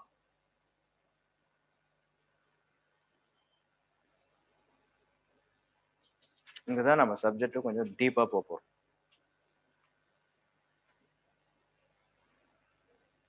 ஏன் பிரிட்டிஷ் மெட்ராஸை சூஸ் பண்ணாங்க? Now there was a British East India Company governor. His name was Francis Day. This Francis Day was given the work to choose the right British capital in East. In the Francis Day, British East India Company க்கு ஒரு நல்ல head quarters, ஒரு நல்ல capital வேணும்னு India ஃபுல்லா சுத்திட்டு இருக்காரு. அப்போ நம்ம மெட்ராஸை பாக்குறாரு, மனம் மயங்கிட்டார். மெட்ராஸ் தான் பிக்ஸ் பண்ணிட்டார். அவரு மனம் மயங்குற அளவுக்கு மெட்ராஸ்ல அப்படி என்ன சார் இருக்கு? எதனால அவர் மெட்ராஸை சூஸ் பண்ணார்? இந்த பிரான்சிஸ் டே பல காரணங்களுக்காக மெட்ராஸை சூஸ் பண்றாரு. Number 1, in terms of political interest, Madras is free from external dangers. It was not under the eye of Mughals. It was free from external dangers, அந்நிய படையெடுப்புகளுக்கு மெட்ராஸுக்கு சம்பந்தமே கிடையாது, ஃப்ரீ. நம்பர் 2, மெட்ராஸ்ல ஒரு துறைமுகம், ஒரு போர்ட் ஒன்று இருக்கு.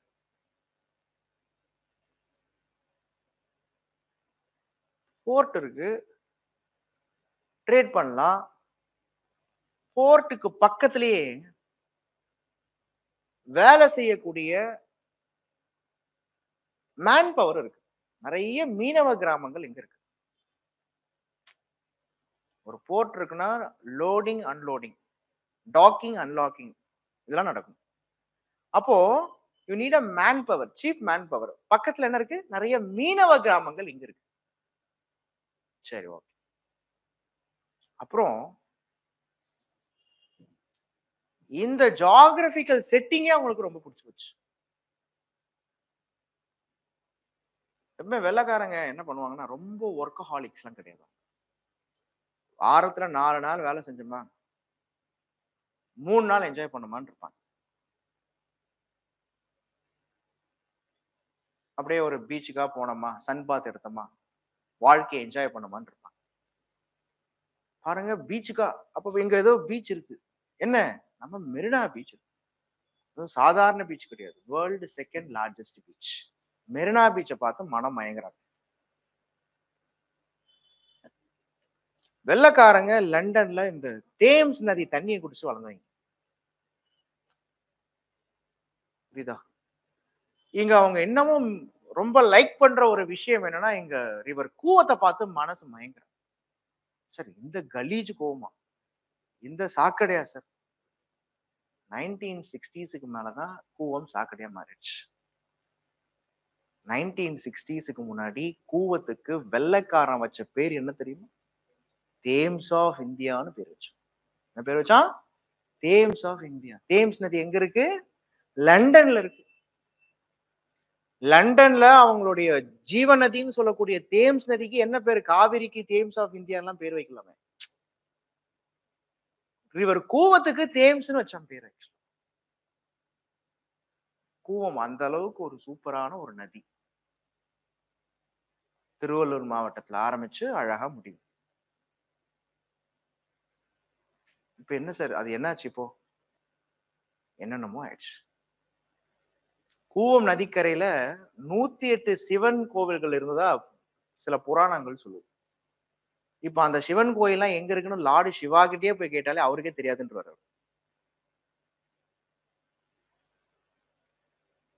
நம்ம பச்சையப்பா காலேஜோடைய ஃபவுண்டர் பச்சையப்பா முதலியார் அவர். ஆக்சுவலி அவர் என்ன பண்ணுவாராம், கூவம் நதியில குளிச்சுட்டு தான் அவர் காலேஜுக்கு போவாராம். இப்ப அவர் அதை பார்த்தாலே செத்துருவார் அவர். ஆக்சுவலா ஓகே, ஏன்னா அப்படி இருக்கு. ஒரு ஒரு ஜீவ நதியை, ஒரு உயிருள்ள நதியை ஒடிச்சு கட்டக்கூடிய பெருமை நமக்கே சார் 1960s ஆஃப்டர். சரி சார், ஓகே. இது தவிர்த்து வேற எதனா சார்? டென்ஸ்லி crowded கிடையாது. Madras was not densely crowded. இப்ப இல்ல, அப்போ டென்ஸ்லி crowded கிடையாது. If you take Krishna Delta, Godavari Delta, Kaveri Delta, all these deltas were all densely crowded. But this Kuvam region, no, it is not a densely crowded. So, if you take the climate, the weather pattern, மழை அதிகமா பெய்யுற area, குளங்கள் அதிகமா இருந்த area. Understand the fact? Tamil Nadu, Thiruvallur, that is தமிழ்நாட்டுல இதெல்லாம் northern சர்க்கார்ஸ் அப்படின்வாங்க. அதாவது தமிழ்நாட்டின் வட மாவட்டங்கள் அதெல்லாம். திருவள்ளூர், காஞ்சிபுரம், செங்கல்பட்டு, திருவண்ணாமலை, வேலூர் இதெல்லாம் தமிழ்நாட்டின் வட மாவட்டங்கள். தமிழ்நாட்டின் வட மாவட்டங்கள் ஒரு காலத்துல சோழர்கள் கண்ட்ரோல்ல இருந்துச்சு. அதுக்கப்புறம் பல்லவா கண்ட்ரோல்ல வந்துச்சு. பல்லவா பீரியட்ல இங்க அதிகமான ஏரி குளங்கள் எல்லாம் வெட்டி வச்சிருந்தாங்க. காஞ்சிபுரம் எல்லாம் போனீங்கன்னா it is the city of லேக்ஸ்ன்றாங்க. பல்லவா பீரியட்னாலே டேங்க் இரிகேஷன் ஃபேமஸ். குளம் குட்டை எல்லாம் அதிகமா இருக்கும். அதனாலதான் ஊர்லாம் பாத்தீங்கன்னா குளத்து பேரு குட்டை பேர்லாம் ஊருக்கு வச்சிருப்பாங்க. Sholinganallur, it was called சோழகங்கநல்லூர்.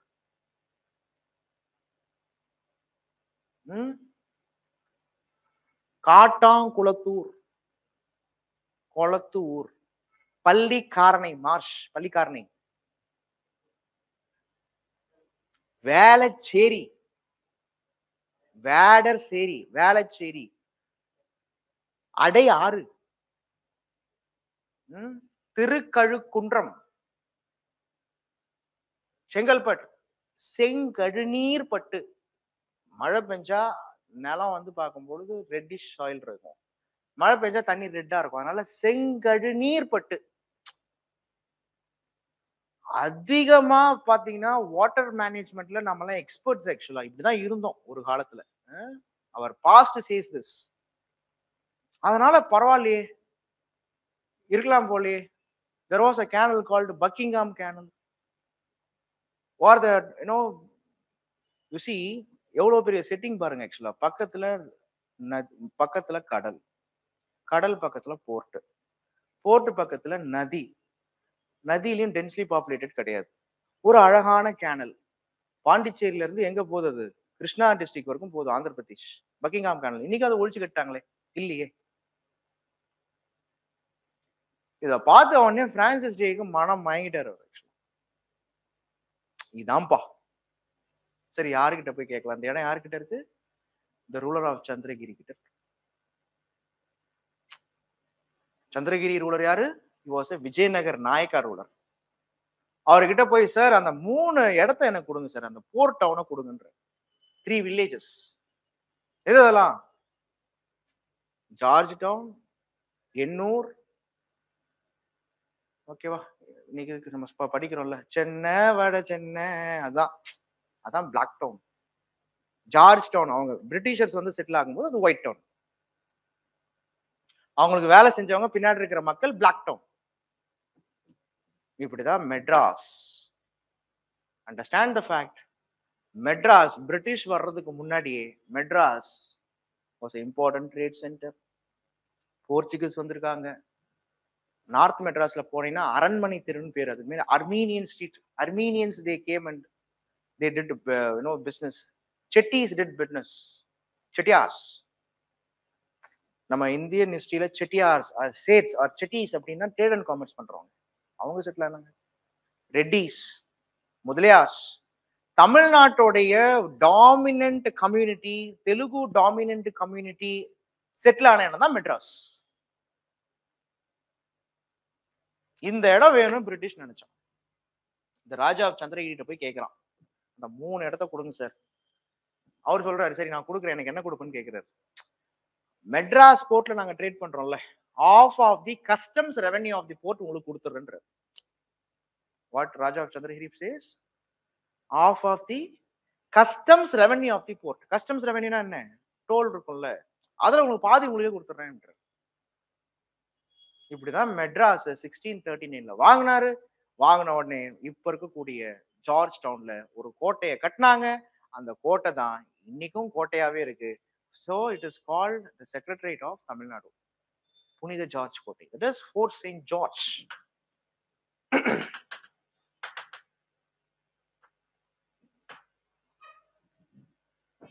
புரியுதா? மெட்ராஸ் வந்த கதை தெரியுதா? ஆகஸ்ட் மாசம் 22ஆம் தேதி வந்துச்சுன்னா மெட்ராஸ் வந்து கிட்டத்தட்ட எத்தனாவது வருஷம் கணக்கு போட்டு பாருங்க. 1639. இப்ப கணக்கு போடுங்க எத்தனை வருஷம். கான்செப்ட் புரியுதா உங்களுக்கு? Madras the soul of British. Madras பிரிட்டிஷுக்கு ரொம்ப பிடிச்ச இடம், ஃபர்ஸ்ட் கேபிட்டல். மெட்ராஸ் பிரிட்டிஷுக்கு ரொம்ப ரொம்ப பிடிக்கும். ஸோ மெட்ராஸ் வந்த உடனே என்ன பண்ணிட்டான்? ஈஸ்டர்ன் ட்ரேட பிரிட்டிஷ் ஃபோக்கஸ் பண்றான். பே ஆஃப் பெங்கால், பர்மா கூட ட்ரேட் பண்ணு, சவுத் ஈஸ்ட் ஏஷியா கூட ட்ரேட் பண்ணு, ஸ்ரீலங்கா கூட ட்ரேட் பண்ணு. ஓகே, வெஸ்டர்ன் ட்ரேடு தான் தலைவலி, அராப்ஸ். ஈஸ்ட்ல பிரச்சனை இல்ல. ஈஸ்ட்ல யாரும் காம்படிட்டர்ஸ் இல்ல, கரெக்டா? இருந்த ஒரு காம்படிட்டர் டச், அவன் என்ன பண்ணிட்டு இருக்கான்? அவன் இந்தோனேஷியா பக்கம் ஓடிட்டான். அப்போ குறைவில்லாம, எந்த ஒரு குறையும் இல்லாம, குறை ஒன்றுமில்லை மறைமூர்த்தி கண்ணான்ற மாதிரி குறையில்லாம பிரிட்டிஷ் வளர்ந்துட்டு இருந்தான். இனிஷியல் த்ரெட்ஸே இல்லை. அதனாலதான் சொல்லுவாங்க, நம்ம இருக்கிற இடம் நம்ம யாருன்றது டிட்டர்மைன் பண்ணும். அதனாலதான் நம்ம இருக்கிற இடத்துக்கு ஃபோக்கஸ் கொடுப்பாங்க. ஒரு அமைதியான இடத்துல இருந்தீங்கன்னா அமைதியா வாழ்க்கை போகும். அடிதிடியான இடத்துல இருந்தீங்கன்னா அடிதிடியோட வாழ்க்கை போகும். இடம் ரொம்ப முக்கியம், பிளேஸ் ரொம்ப முக்கியம். அதனால இறைவன் புண்ணியத்துல மெட்ராஸ் அது அவங்களுக்கு கிடைச்சிச்சு. அதுக்கப்புறம் அதான் வளர்ச்சி. இங்க இருந்து ஆரம்பிச்சிருப்பான். இதுக்கு முன்னாடியே பிரிட்டிஷ் 1633ல ஒடிசால இருக்கக்கூடிய ஒடிசால பலாசூர் அப்படின்ற இடம் famous. Recently it was in news because of the train accident. Balasore iron resource famous. அதை போய் பிடிக்கிறானுங்க. அப்புறம் தான் மெட்ராஸுக்கு அப்புறமா எங்க சார் வந்தாங்க? அதுக்கப்புறம் 1651ல they are going to Bengal. பெங்கால்ல என்ன ஆகுது அப்படின்னு பாத்தீங்கன்னா, பெங்கால்ல அந்த பேங்க் ஆஃப் ரிவர் ஹூக்ளி நதிக்கரைக்கு போயிட்டாங்க. ஹூக்ளி பிஆர்னா பேங்க் ஆஃப் ரிவர் ஹூக்ளி. அப்ப ஷார்ட்டா பீன்னு போடுவேன். Bank of river Hooghly. B போட்டு ஆர் போட்டு ஹூக்ளினா பேங்க் ஆஃப் ரிவர் ஹூக்ளி போயிட்டாங்க. ஹூக்ளிக்கு போயாச்சுப்பா.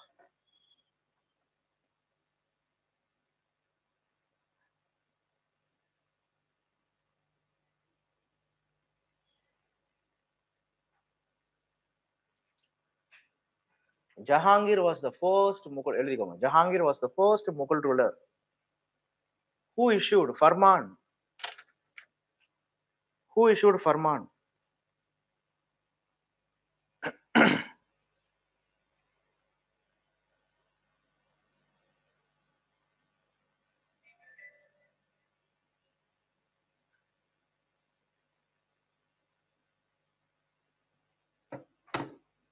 Jahangir was the first ruler who issued Farman. Who issued Farman?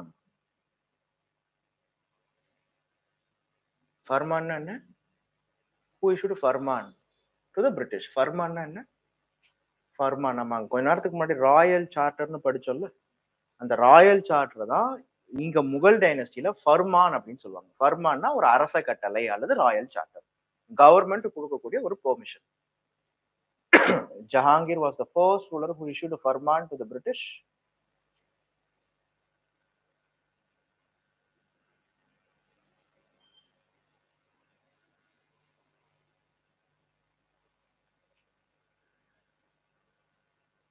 Later this Farman was continued by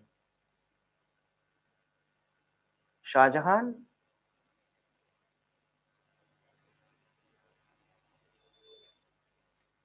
and by Aurangzeb. Shah Jahan and by Aurangzeb.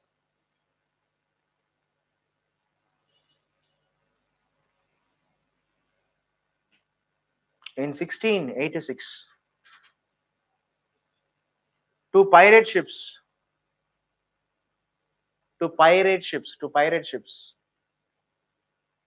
In 1686, two pirate ships. Pirate na kadar kollayargal. Two pirate ships of English East India Company captured several Mughal ships. In Red Sea.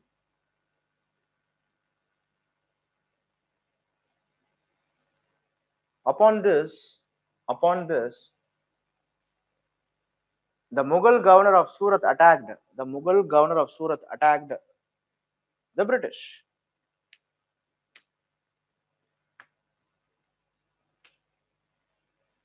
Hostilities broke out. Hostilities broke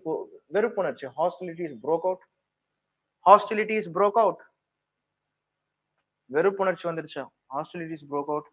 And Hooghly was also sacked by the Mughals.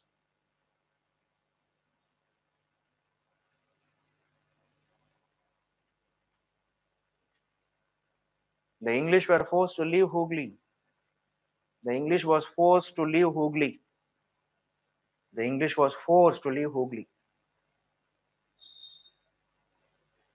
Understanding the fact that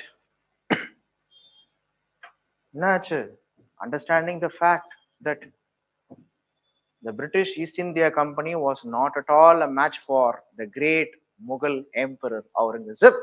என்ன பண்ணிட்டாங்க? புசுக்குன்னு சண்டை போட்டாங்க. சண்டை போடும்போது தான் தெரியுது. என்னன்னு நான் சொல்றது புரியுதா? ரெட்சில பிரிட்டிஷ் ஈஸ்ட் இந்தியா கம்பெனியோடைய 2 கொள்ளக்கார கப்பல் முகல் ஷிப்ஸ் அட்டாக் பண்றாங்க. அதுக்கு கவுண்டரா சூரத்ல இங்க இருக்கக்கூடிய பிரிட்டிஷ் ஃபேக்டரியை ஒரு முகல் கவர்னர் அட்டாக் பண்றான். சூரத்ல அட்டாக் பண்ணது இல்லாம ஹூக்லிலையும் போய் அட்டாக் பண்றான். பிரிட்டிஷ் கவுண்டர் அட்டாக் பண்றாங்க. அவுரங்கசீப்புக்கு கோவம் வந்து என்ன பண்றாரு, எல்லாத்தையும் தூக்குங்கடான்றாரு. சோ பிரிட்டிஷ் செட்டில்மெண்ட்டே முகல் டெரிட்டரியில இல்லாம போகுது. அப்பதான் பிரிட்டிஷ் ரியலைஸ் பண்றாங்க. என்ன ரியலைஸ் பண்றாங்க? This British East India company realised their power is not at all match for a great Mughal emperor Aurangzeb. காலம் கனியவில்லை. இவனெல்லாம் அட்டாக் பண்றதுக்குலாம் நம்மளாம் மேட்சே இல்லை. அதெல்லாம் தர்ம யுத்தம்லாம் நடத்தணும் போல. அதனால என்ன ஆகுது அப்படின்னா பொசுக்குன்னு காலில் விழுந்துடுறாங்க பிரிட்டிஷ். நீ என்ன கோச்சிட்டு போயிடுவாங்கன்னு நினைச்சீங்களா? No no no. காரியம் பெருசா வீரியம் பெருசா? காரியம் தான் பெருசு. யாருக்கு? பிரிட்டிஷுக்கு. பொசுக்குன்னு அவுரங்கசீப் காலில் விட்டான். ஐயா மன்னிச்சிருங்க ஐயா அப்படின்னு விழுந்துட்டு இங்கதான் பாருங்க. They were asking Aurangzeb to accept their apology.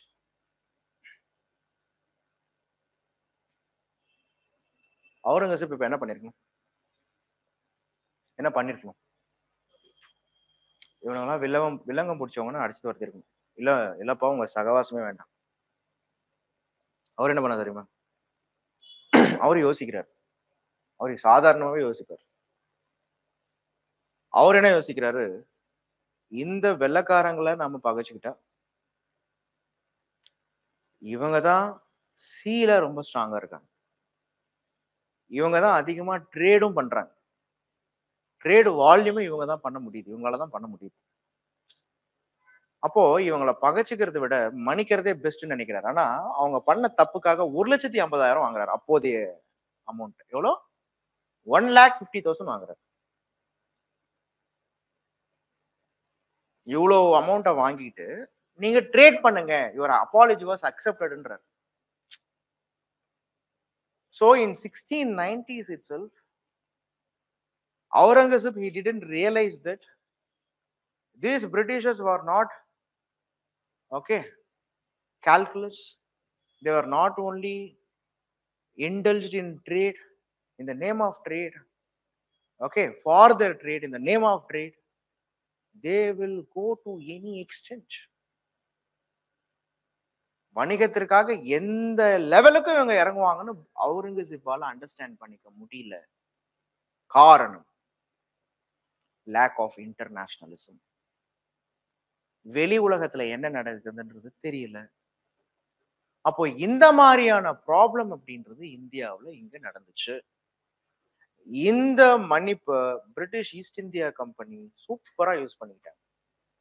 You will see the next 50 years they won't engage a fight with Mughals. 1690 இருந்து 1760s வரைக்கும் முகல்ஸ் கிட்ட வச்சிக்கவே மாட்டாங்க. அவனா அழிவான்னு வெயிட் பண்ணுவான். கான்செப்ட் புரியுதா? டைரக்ட் கான்ஃபரன்டேஷனே கிடையாது. அவனா அழிட்டான், அதுக்கப்புறம் நம்ம பார்த்துக்கலாம்னு வெயிட் பண்றாங்க. அவங்க வெயிட் பண்ண மாதிரியே கரெக்டா அது நடக்குது. After the death of Aurangzeb, Mughals were all getting weak day by day. இதற்குத்தானே ஆசைப்பட்டாய் பாலகுமாரன்ற மாதிரி அவன் வெயிட் பண்ணிட்டு இருக்கான். ஆனா என்ன பண்ணாங்கன்னா ஒவ்வொருத்தருக்கும் ஒரு இஷ்யூ, ஒவ்வொருத்தருக்கும் ஒரு ஃபிளா ஒன்று இருக்கும். நம்ம எல்லாருக்குமே ஒரு ஃபிளா இருக்கும். அப்ப இந்த தேசத்தில் இருக்கக்கூடிய ஒரு மிகப்பெரிய ஒரு ஃபிளா, இந்த தேசத்தின் நிர்வாகத்தை எப்பயுமே அழிக்கக்கூடிய ஒரு விஷயம். அந்த சூட்சுமத்தை பிரிட்டிஷ் புரிஞ்சுக்கிறான். என்ன? Corruption. If not plan A, go for plan B. அவுரங்கசீப்பை என்னால அடிக்க முடியாதுப்பா. ஒரு பெரிய ராஜா, பெரிய டெரிட்டரி, ஒரு பெரிய ராஜ பரம்பரை. பட் அவருடைய அட்மினிஸ்ட்ரேஷன்ல கரப்ஷன் சூப்பரா நடந்துட்டு இருக்கு. அப்ப என்ன பண்றாங்க எழுதிக்கோ. In 1691, Job Charnock, JOB, Job Charnock established a factory at Sutanadi.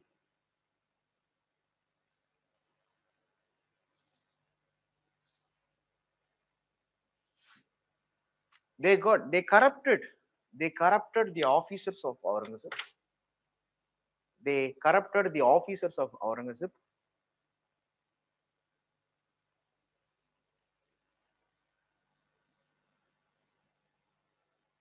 They corrupted the officers of Aurangzeb and brought Kaligata, Kalikatas, Kalikata, Kaligata, Govindpur, and Sutanati.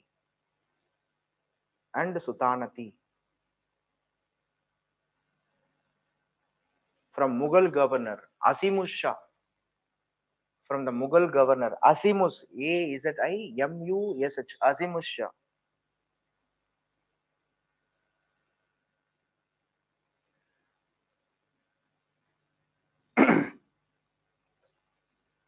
This Kaligata later turned into Calcutta, and this Calcutta is now called Kolkata.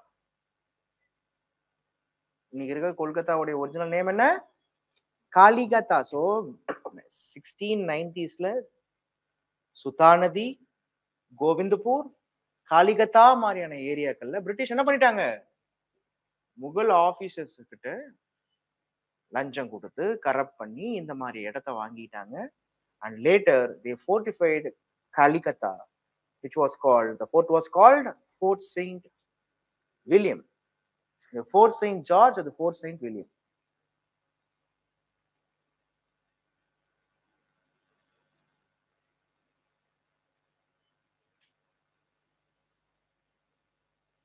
So Sir Charles Eyre,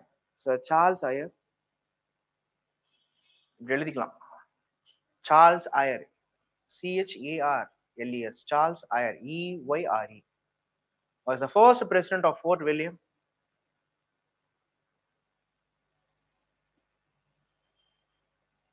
All the settlements in Bengal,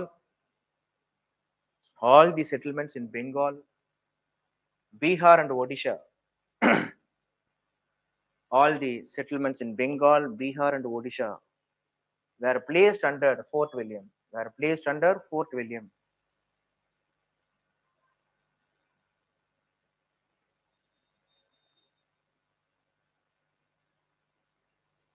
In the year of 1717, இது ரொம்ப முக்கியம். In the year of 1717,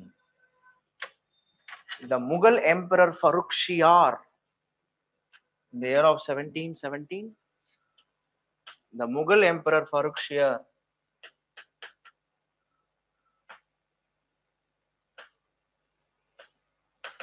issued a farman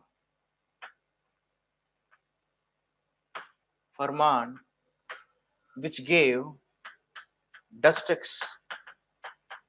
He issued a farman called districts. These districts were called duty-free trade passes. Duty-free trade passes. In Tamil, we call it as Vari Allada Vanigam. Duty-free trade passes. The farman was called duty-free trade passes.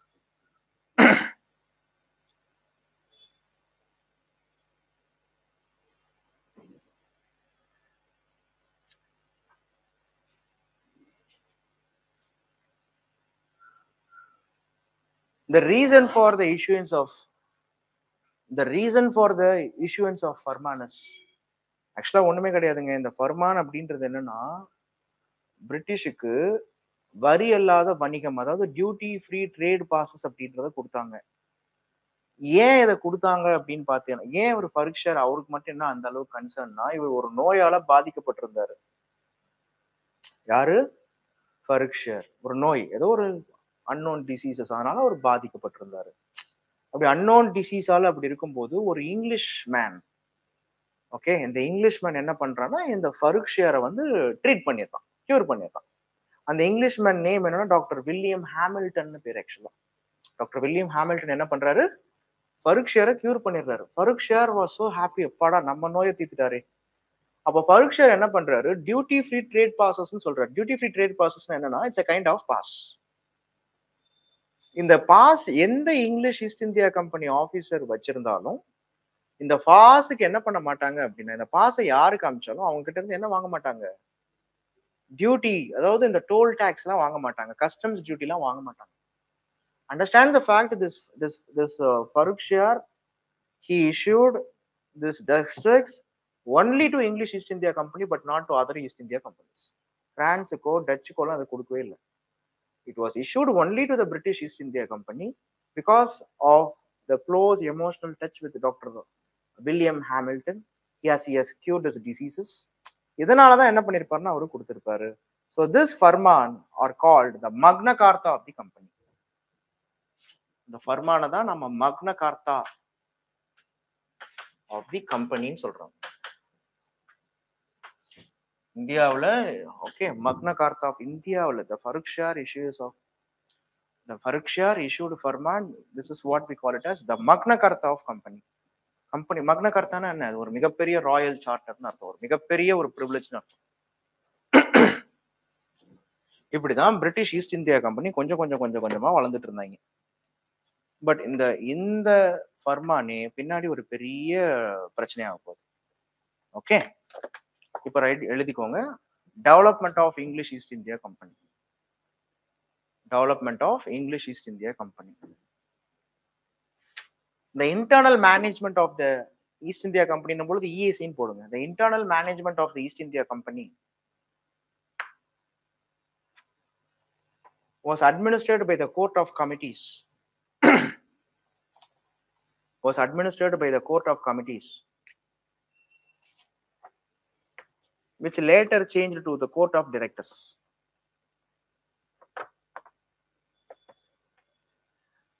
It consists of the governor, deputy governor, and 24 members. It consists of the governors, deputy governors, and 24 members, whom to be elected by whom were elected by the general body of the merchants forming the company. The general body of merchants forming the company. இவங்கெல்லாம் யார் elect பண்ணா? இந்த 24 பேரையும் governor, deputy கவர்னர்லாம் யார் elect பண்ணிருக்கா? General body. இவங்க எங்க இருக்காங்க? கிழக்கிந்திய கம்பெனி லண்டன்ல இருக்கிறவங்க இவங்களும் சூஸ் பண்றாங்க. ஈஸ்ட் இந்தியா கம்பெனியுடைய கவர்னர் யாரு, டெப்யூட்டி கவர்னர் யாரு, அந்த முக்கியமான 24 பேர் யாரு, அந்த 24 பேரை தான் நம்ம கோர்ட் ஆஃப் டைரக்டர்ஸ்னு பின்னாடி சொல்ல போறோம். இந்த 24 பேரையும் ஒரு காலத்துல சூஸ் பண்ணது யாரு? ஈஸ்ட் இந்தியா கம்பெனில இருக்கக்கூடிய லண்டன்ல இருக்கக்கூடிய ஒரு போர்டு. அப்ப பாருங்க, ஒரு நல்ல ஸ்ட்ராங் பொலிட்டிக்கல் செட்டப் இவங்களுக்கு இருக்கு. ஓகே, எழுதிக்கோங்க. இந்த first phase of the 18th century, the first phase of the 18th century, the British had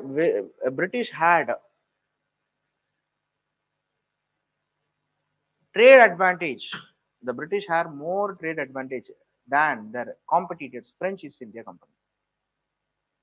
The British had more trade advantage than their competitors, French East India Company. Than the competitors, French East India Company. The British East India Company, for their every administrative and the British East India Company for their every administrative and financial decisions. The British East India Company for their every administrative and financial decisions. They no need to depend upon their masters. East India Company வளர்ச்சிக்கு ஒரு பெரிய பாயிண்டே தான். என்ன அர்த்தம்? The British East India Company for their every administrative and financial decisions, they no need to depend on their masters. யார் அவங்க master? East India கம்பெனியோடைய incharge எங்க இருப்பானா? லண்டன்ல இருப்பான். ஈஸ்ட் இந்தியா கம்பெனியோடைய சபார்டினேட்ஸ் இந்தியாவில் இருப்பான். பட் ஒவ்வொருத்தரையும் ஒரு முடிவு எடுக்கணும்னா மாஸ்டர் சொல்லி தான் இங்க இருக்கிறவங்க எடுக்கணும்லாம் அவசியமே கிடையாது. According to the situation, according to the demand, he can take decisions. This is, and also the East India Company, it was freedom to take decisions. The British government, it won't interfere in the decision making of East India Company.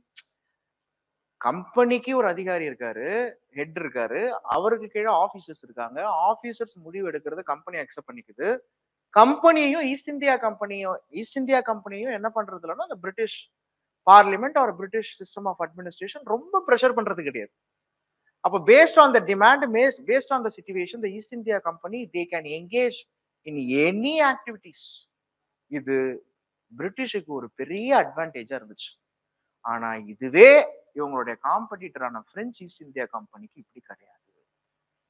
The French East India Company, for their every administrative and financial decisions, they have to listen to their masters. French government என்ன சொல்லுதோ அதான் கேட்கணும். சாமி இங்க ஏன்னா ஒரு 5 ரூபாய் ஏத்தி கொடுக்கலாமா? பிரெஞ்சு கவர்மெண்டோட பர்மிஷன் வந்தாதான் ஏத்த முடியும். அப்ப based on the demands, based on the situation, the French they cannot able to take decisions. அப்ப இது இந்தியாவுல பிரிட்டிஷ் ஈஸ்ட் இந்தியா கம்பெனிக்கு ஒரு பெரிய அட்வான்டேஜ் கொடுத்துச்சு. ஏன்னா ஆப்போனன்ட்டுடைய வீக்னஸ் தெரியுது.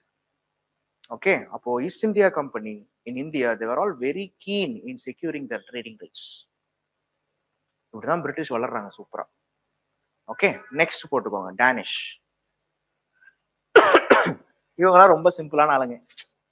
நம்ம உண்டு நம்ம வேலை உண்டுன்னு பார்த்துட்டு போவோம் அப்படின்ற மாதிரி. Danish, Denmark. டேனிஷ்னா யாரு? டென்மார்க். 2 இடம் போதுங்க எனக்கு. செராம்பூர் வெஸ்ட் பெங்கால், செராம்பூர் பெங்கால், அண்ட் தமிழ்நாட்டுல தரங்கம்பாடி. கேள்விப்பட்டிருக்கீங்களா அந்த வார்த்தையை? இங்கிலீஷ் புக்ல எல்லாம் தரங்கம்பாடினே கொடுத்துருக்க மாட்டாங்க. ட்ராங்குபோர் அப்படின்னு இருக்கும். ட்ராங்குபோர், தரங்கம்பாடி. என்னடா இப்படி மாத்தி வச்சிருக்கீங்கன்னு இருக்கும். அப்படிதான் பிரிட்டிஷ் நிறைய ஊருடைய பேரை மாத்தி வச்சிருப்பாங்க. ட்ராங்குபர்மா, ட்ராங்குபோர், ட்ராங்குபோர், தரங்கம்பாடி. இன்னைக்கு மயிலாடுதுறை மாவட்டத்துல இங்கதான் யார் இருக்கா? Tharangambadi was the capital of Danish, Denmark. The Danish people focused only on அவங்க ட்ரேடை விட, பொலிட்டிக்கல் எஸ்டாப்ளிஷ்மெண்ட் விட எதுல இன்ட்ரெஸ்ட்? மதத்தை ஸ்ப்ரெட் பண்ணணும், கிறிஸ்டியானிட்டியை ஸ்ப்ரெட் பண்ணணும். They engaged in the Danish East India Company or the Denmark. They came from Denmark. They were all called Danish. They were all fully focused in establishment of Christian missionary activities and religious institutions and educational institutions. கல்விகள், Christian missionary activities, educational institutions. இன்னைக்கும் தமிழ்நாட்டில் நிறைய ஊர்லலாம் நீங்க பாருங்களேன், school colleges பேர்லாம் Danish mission college இருக்கும், Danish mission school இருக்கும். திருவண்ணாமலையெல்லாம் எடுத்துக்கிட்டீங்கன்னா ஒரு 150 வருஷத்துக்கு முன்னாடி ஒரு ஸ்கூல் ஆரம்பிச்சிருக்காங்க, டேனிஷ் மிஷன் ஸ்கூல். டான் போஸ்கோலாம் கேள்விப்பட்டிருப்பீங்க நிறைய. அதெல்லாம் டேனிஷ் தான். பின்னாடி போய் மேனேஜ்மெண்ட் மாறிட்டு இருக்கலாம், பட் அதெல்லாம் ஒரிஜினலி டேனிஷ் பீப்புள். சொல்ல போனா இந்த Danish people, there was a fellow called Ziegenbalg அப்படின்றவர் ரொம்ப ஃபேமஸ். ஜீகன்பல்க் கேள்விப்பட்டிருக்கீங்க? Ziegenbalg. This fellow was the first person in India who started printing press, who started printing Bible in Tamil language. In India, the first Bible printed not in Hindi, Sanskrit, but in Tamil. Already Tamil has accumulated many things. Buddhism, Jainism, Asivagam and all. Now Tamil also accumulates Bible, Christianity. யார் அவர் பேரு? ஜீகன்பல்க். ஜீகன்பல்க். அது எங்க ஆரம்பிச்சார் தெரியுமா? தரங்கம்பாடி. ட்ராங்குபர் ஒரு தரங்கம்பாடியில ஆரம்பிச்சார். So பொதுவா டேனிஷை பொறுத்த வரைக்கும் அவங்க ரொம்ப யாருக்கும் நமக்கு எந்த பிரச்சனையும் வேண்டாம், நாமளும் யாருக்கும் பிரச்சனையா இருக்க தேவையில்ல, அடுத்தவன் பிரச்சனையும் நமக்கு வேண்டாம்னு அப்படியே போயிட்டாங்க அவங்க. But next, last but not least, who? Here comes the French East India Company. ஆக்சுவலா பிரெஞ்சு பீப்புளுடைய மைண்ட் செட்லாம் எப்படி சொல்லுங்க பார்க்கலாம். பிரெஞ்சு நீங்க எப்படின்னா அப்சர்வ் பண்ணிருக்கீங்களா? பிரெஞ்சு பீப்புள் எப்படி இருப்பாங்க? பிரெஞ்சு பீப்புள் யாரு, எப்படி இருப்பாங்க? அவங்கள பத்தி எதனா தெரியுமா? பிரெஞ்சு பீப்புளுடைய மைண்ட் செட் எப்படி இருக்கும்? Creative, very good. Creative and artistic things, very good. Then எந்த அளவு கிரியேட்டிவ் அந்த அளவுக்கு கோவக்காரங்க. பொசுக்குன்னு கோவம் வந்துடும். ஆக்சுவலி இப்போ நீங்க கூட பார்த்துருப்பீங்க, போன மாசம் ஒரு போலீஸ்காரன் ஒரு பையனை சுட்டுட்டான். அதுக்காக ஒரு 2 வாரம் வந்து பார்க்கும்பொழுது ஒரே அன்ட்ரஸ்ட் தான் பிரான்ஸ்ல. The French people are so, they were all எப்படி சொல்லலாம், they were all valors, they were all artistic people. French மொழியை காதல் மொழின்னு சொல்லுவாங்க ஆக்சுவலா. ஓகே, இங்கிலீஷை வணிக மொழின்னு சொல்லுவாங்க, தமிழை பக்தி மொழின்னு சொல்லுவாங்க. பிரெஞ்சுல நிறைய இந்த மாதிரி லவ் லிட்ரேச்சர்ஸ்லாம், நிறைய பிரெஞ்சு லிட்ரேச்சர்ஸ்லாம் இருக்கு. ஆனா என்ன ஒரு பிரச்சனைனா, ஒரிஜினலாவே பிரான்ஸுக்கு இந்தியாவில் கம்பெனி ஓபன் பண்ணுன்ற இன்ட்ரெஸ்ட் கிடையாது. பட் 18th centuryல நீங்க பொலிட்டிக்கல் கான்சென்ட்ரேஷன் எடுத்துக்கிட்டீங்கன்னா, in Europe the fight is between British and French. In Europe, who are all the main contestants? One side the British, இன்னொரு சைடு French இருப்பாங்க. இந்த பிரிட்டிஷும் பிரெஞ்சும் காலங்காலமா எதிரிகளா இருந்தாங்க. until the rise of Adolf Hitler. Hitler வர வரைக்கும் இவங்க எதிரி. ஹிட்லர் வந்தவரை அவனை எதிரியா மாத்தி விட்டாங்க. இதுல என்னன்னா, இந்த பிரான்ஸ் இருக்குல்ல, இது வந்து யூரோப்ல மெயின் லேண்டா ரூல் பண்ணக்கூடிய ஆர்மி, பிரெஞ்சு ஆர்மி ரொம்ப பெருசு. ஆனா பிரிட்டிஷ் எப்படின்னா, பிரிட்டிஷ் வந்து பயங்கரமான நேவல் சுப்ரீமசி. இவங்க 2 பேருக்குமே கொஞ்சம் பொறாமை. இவன் தலைநகரை பிடிக்கணும், இவனுக்கு அவன் தலைநகரை இங்கிலாந்து பிடிக்கணும். ஆனா இது 2மே நடந்ததே கிடையாது. முக்கியமா அடால்ஃப் ஹிட்லர் கூட வந்து பார்க்கும்போது French capital Paris was under attack. By 1940 and all, France was completely taken control by Adolf Hitler. France கூட கேப்சர் பண்ணியாச்சு, பிரெஞ்சு படைகளையும் அடிச்சு துவம்சம் பண்ணியாச்சு. பட் இங்கிலாந்து மட்டும் இது வரைக்கும் எவனும் எதுவும் பண்ணவே முடியல. உலகத்துல இருக்கக்கூடிய மிகப்பெரிய ஆண்ட பரம்பரைகளாம் ஆண்டவன் British East India, British government. Concept புரியுதா உங்களுக்கு? ஏன்னா ஏன் அவனுக்கு அந்த கெத்து இருக்குன்னா, அவனை இது வரைக்கும் அவன் நாட்டை யாரும் ஆண்டதே கிடையாது. எக்ஸ்டர்னல் எனிமீஸ் உலர வந்ததே கிடையாது. அதுக்கு மிகப்பெரிய காரணம் என்னன்னா, அந்த இங்கிலீஷ் மேனுடைய ஸ்பிரிட். நீங்க சும்மா ஜியோகிராபிக்கல் அட்வான்டேஜ் சார், நாவல் சுப்ரீமசி, இங்கிலீஷ் பீப்புளுடைய ஸ்பிரிட் அப்படி. அவ்வளவு சீக்கிரம் சோட போக மாட்டாங்க. அதுக்கு அவங்க என்ன விதமான எக்ஸ்டென்ட்டா இறந்துவாங்க. எங்க ஃபோர்ஸ் யூஸ் பண்ணணும், எங்க பீஸ் யூஸ் பண்ணணும், எங்க ஆக்ரோஷத்தை காமிக்கணும், எங்க அமைதியை காமிக்கணும், எங்க சாந்த முகமா இருக்கணும், எங்க வந்து பார்க்கும்போது உக்ராவா இருக்கணும்லாம் தெரியும் உங்களுக்கு.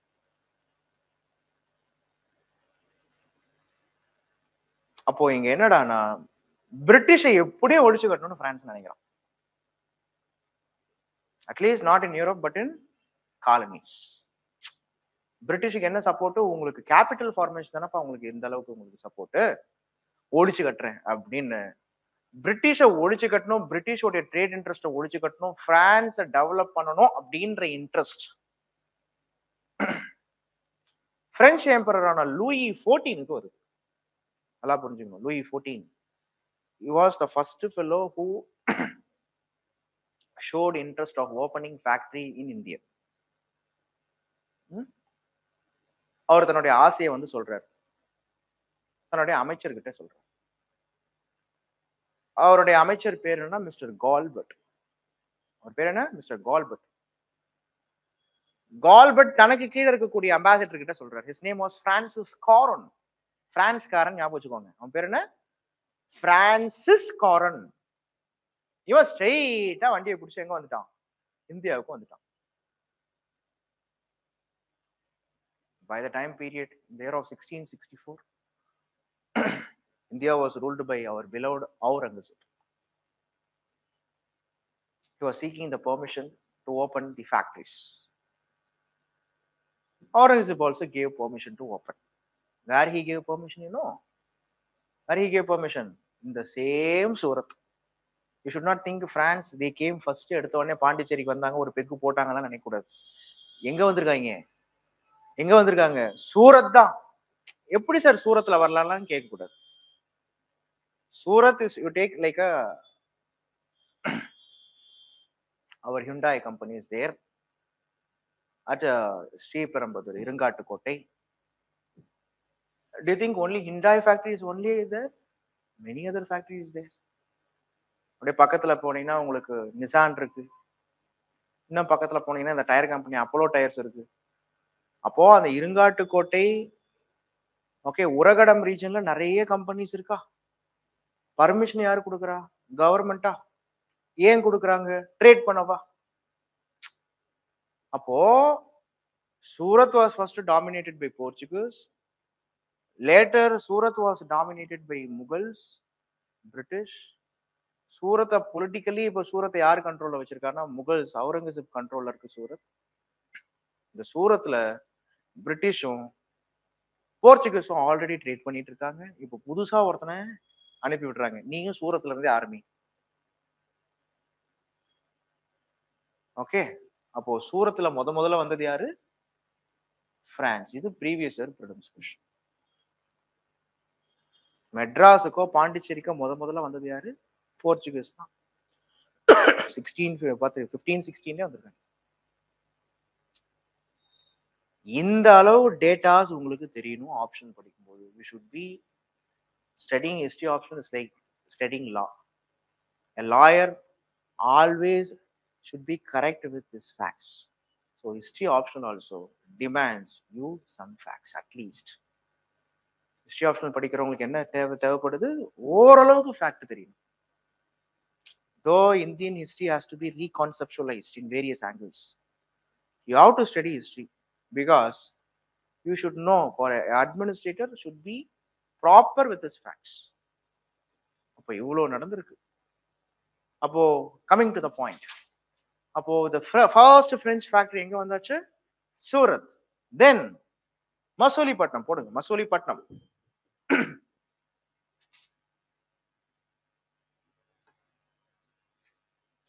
In 1669 Masulipatnam.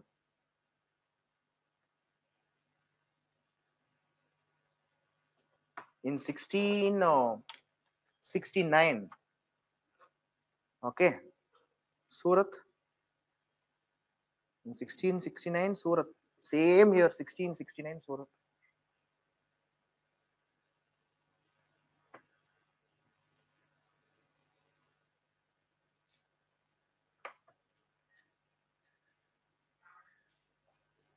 Pondicherry was acquired there of 1674.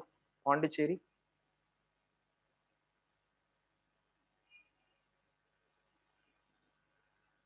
The first governor of Pondicherry was Francois Martin. Francois Martin was the first president of, or the first governor of Pondicherry. Francois Martin.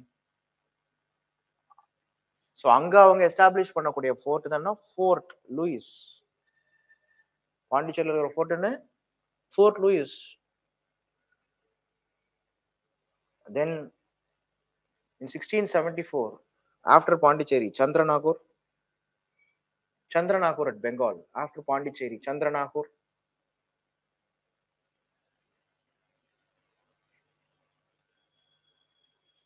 Okay, fine. 1674 Chandranagur.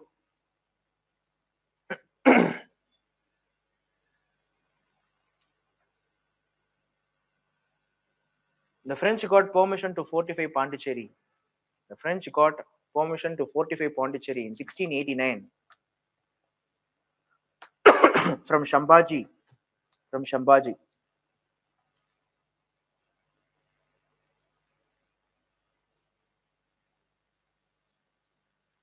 Later duplex came to India. Duplex came to India, was considered to be the most important French governor in India.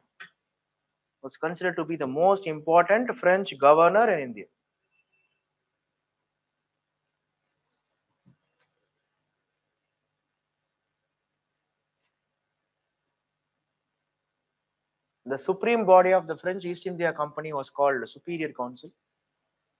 The superior body of French East India Company was called the Superior Council,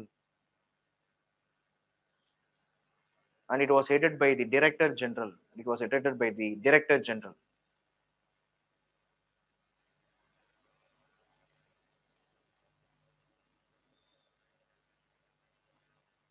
The French East India Company was the state-controlled organization. The French East India Company was a state-controlled organization, and thus it differed from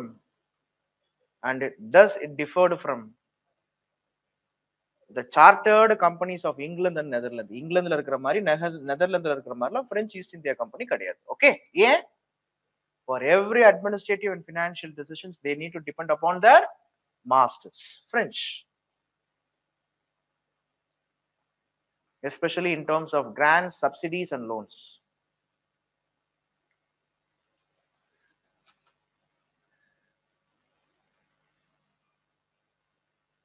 The French maintained close ties with Dostali. The French maintained close ties with Dostali, the Nawab of Carnatic.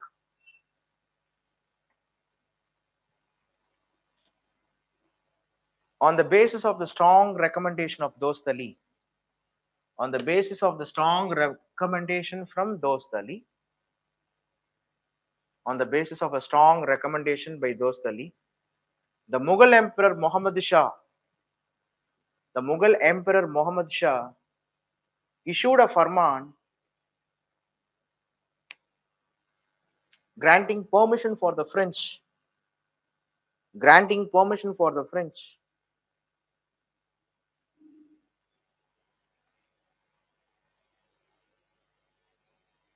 to mint gold and silver currency bearing the stamp of the Mughal Emperor,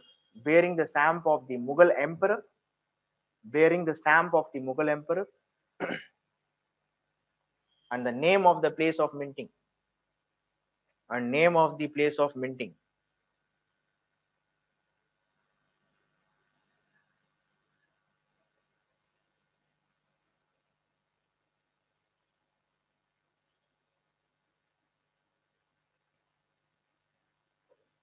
In 1740s, the political motives began to overshadow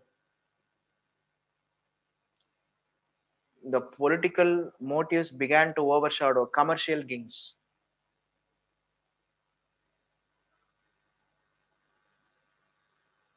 The French governor Dupleix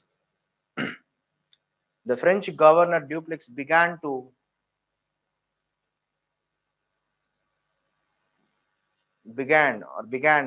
the policy of extending territorial empire in India. Began the policy of extending territorial empire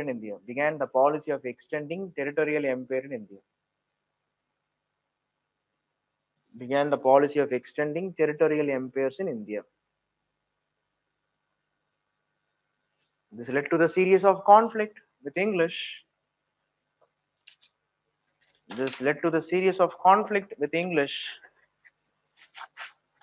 And this is how the Carnatic War or the Anglo-French conflict started in Indian soil. This is how the Carnatic War or the Anglo-French conflict started in Indian soil, which ultimately ended the French political interest, which ultimately ended the French political interest in India. இதுதான்ப்பா இந்த advent of Europeans டாபிக்ல வரக்கூடிய சிலபஸ்ல இருக்கக்கூடிய first இதை நம்ம முடிச்சிட்டோம். புரியுதா? அடுத்த கிளாஸ் சண்டை ஆரம்பிச்சிடும். இப்பயே சண்டை வந்தாச்சு இல்ல, அடுத்த கிளாஸ்லாம் கர்நாடிக் வார் தான்.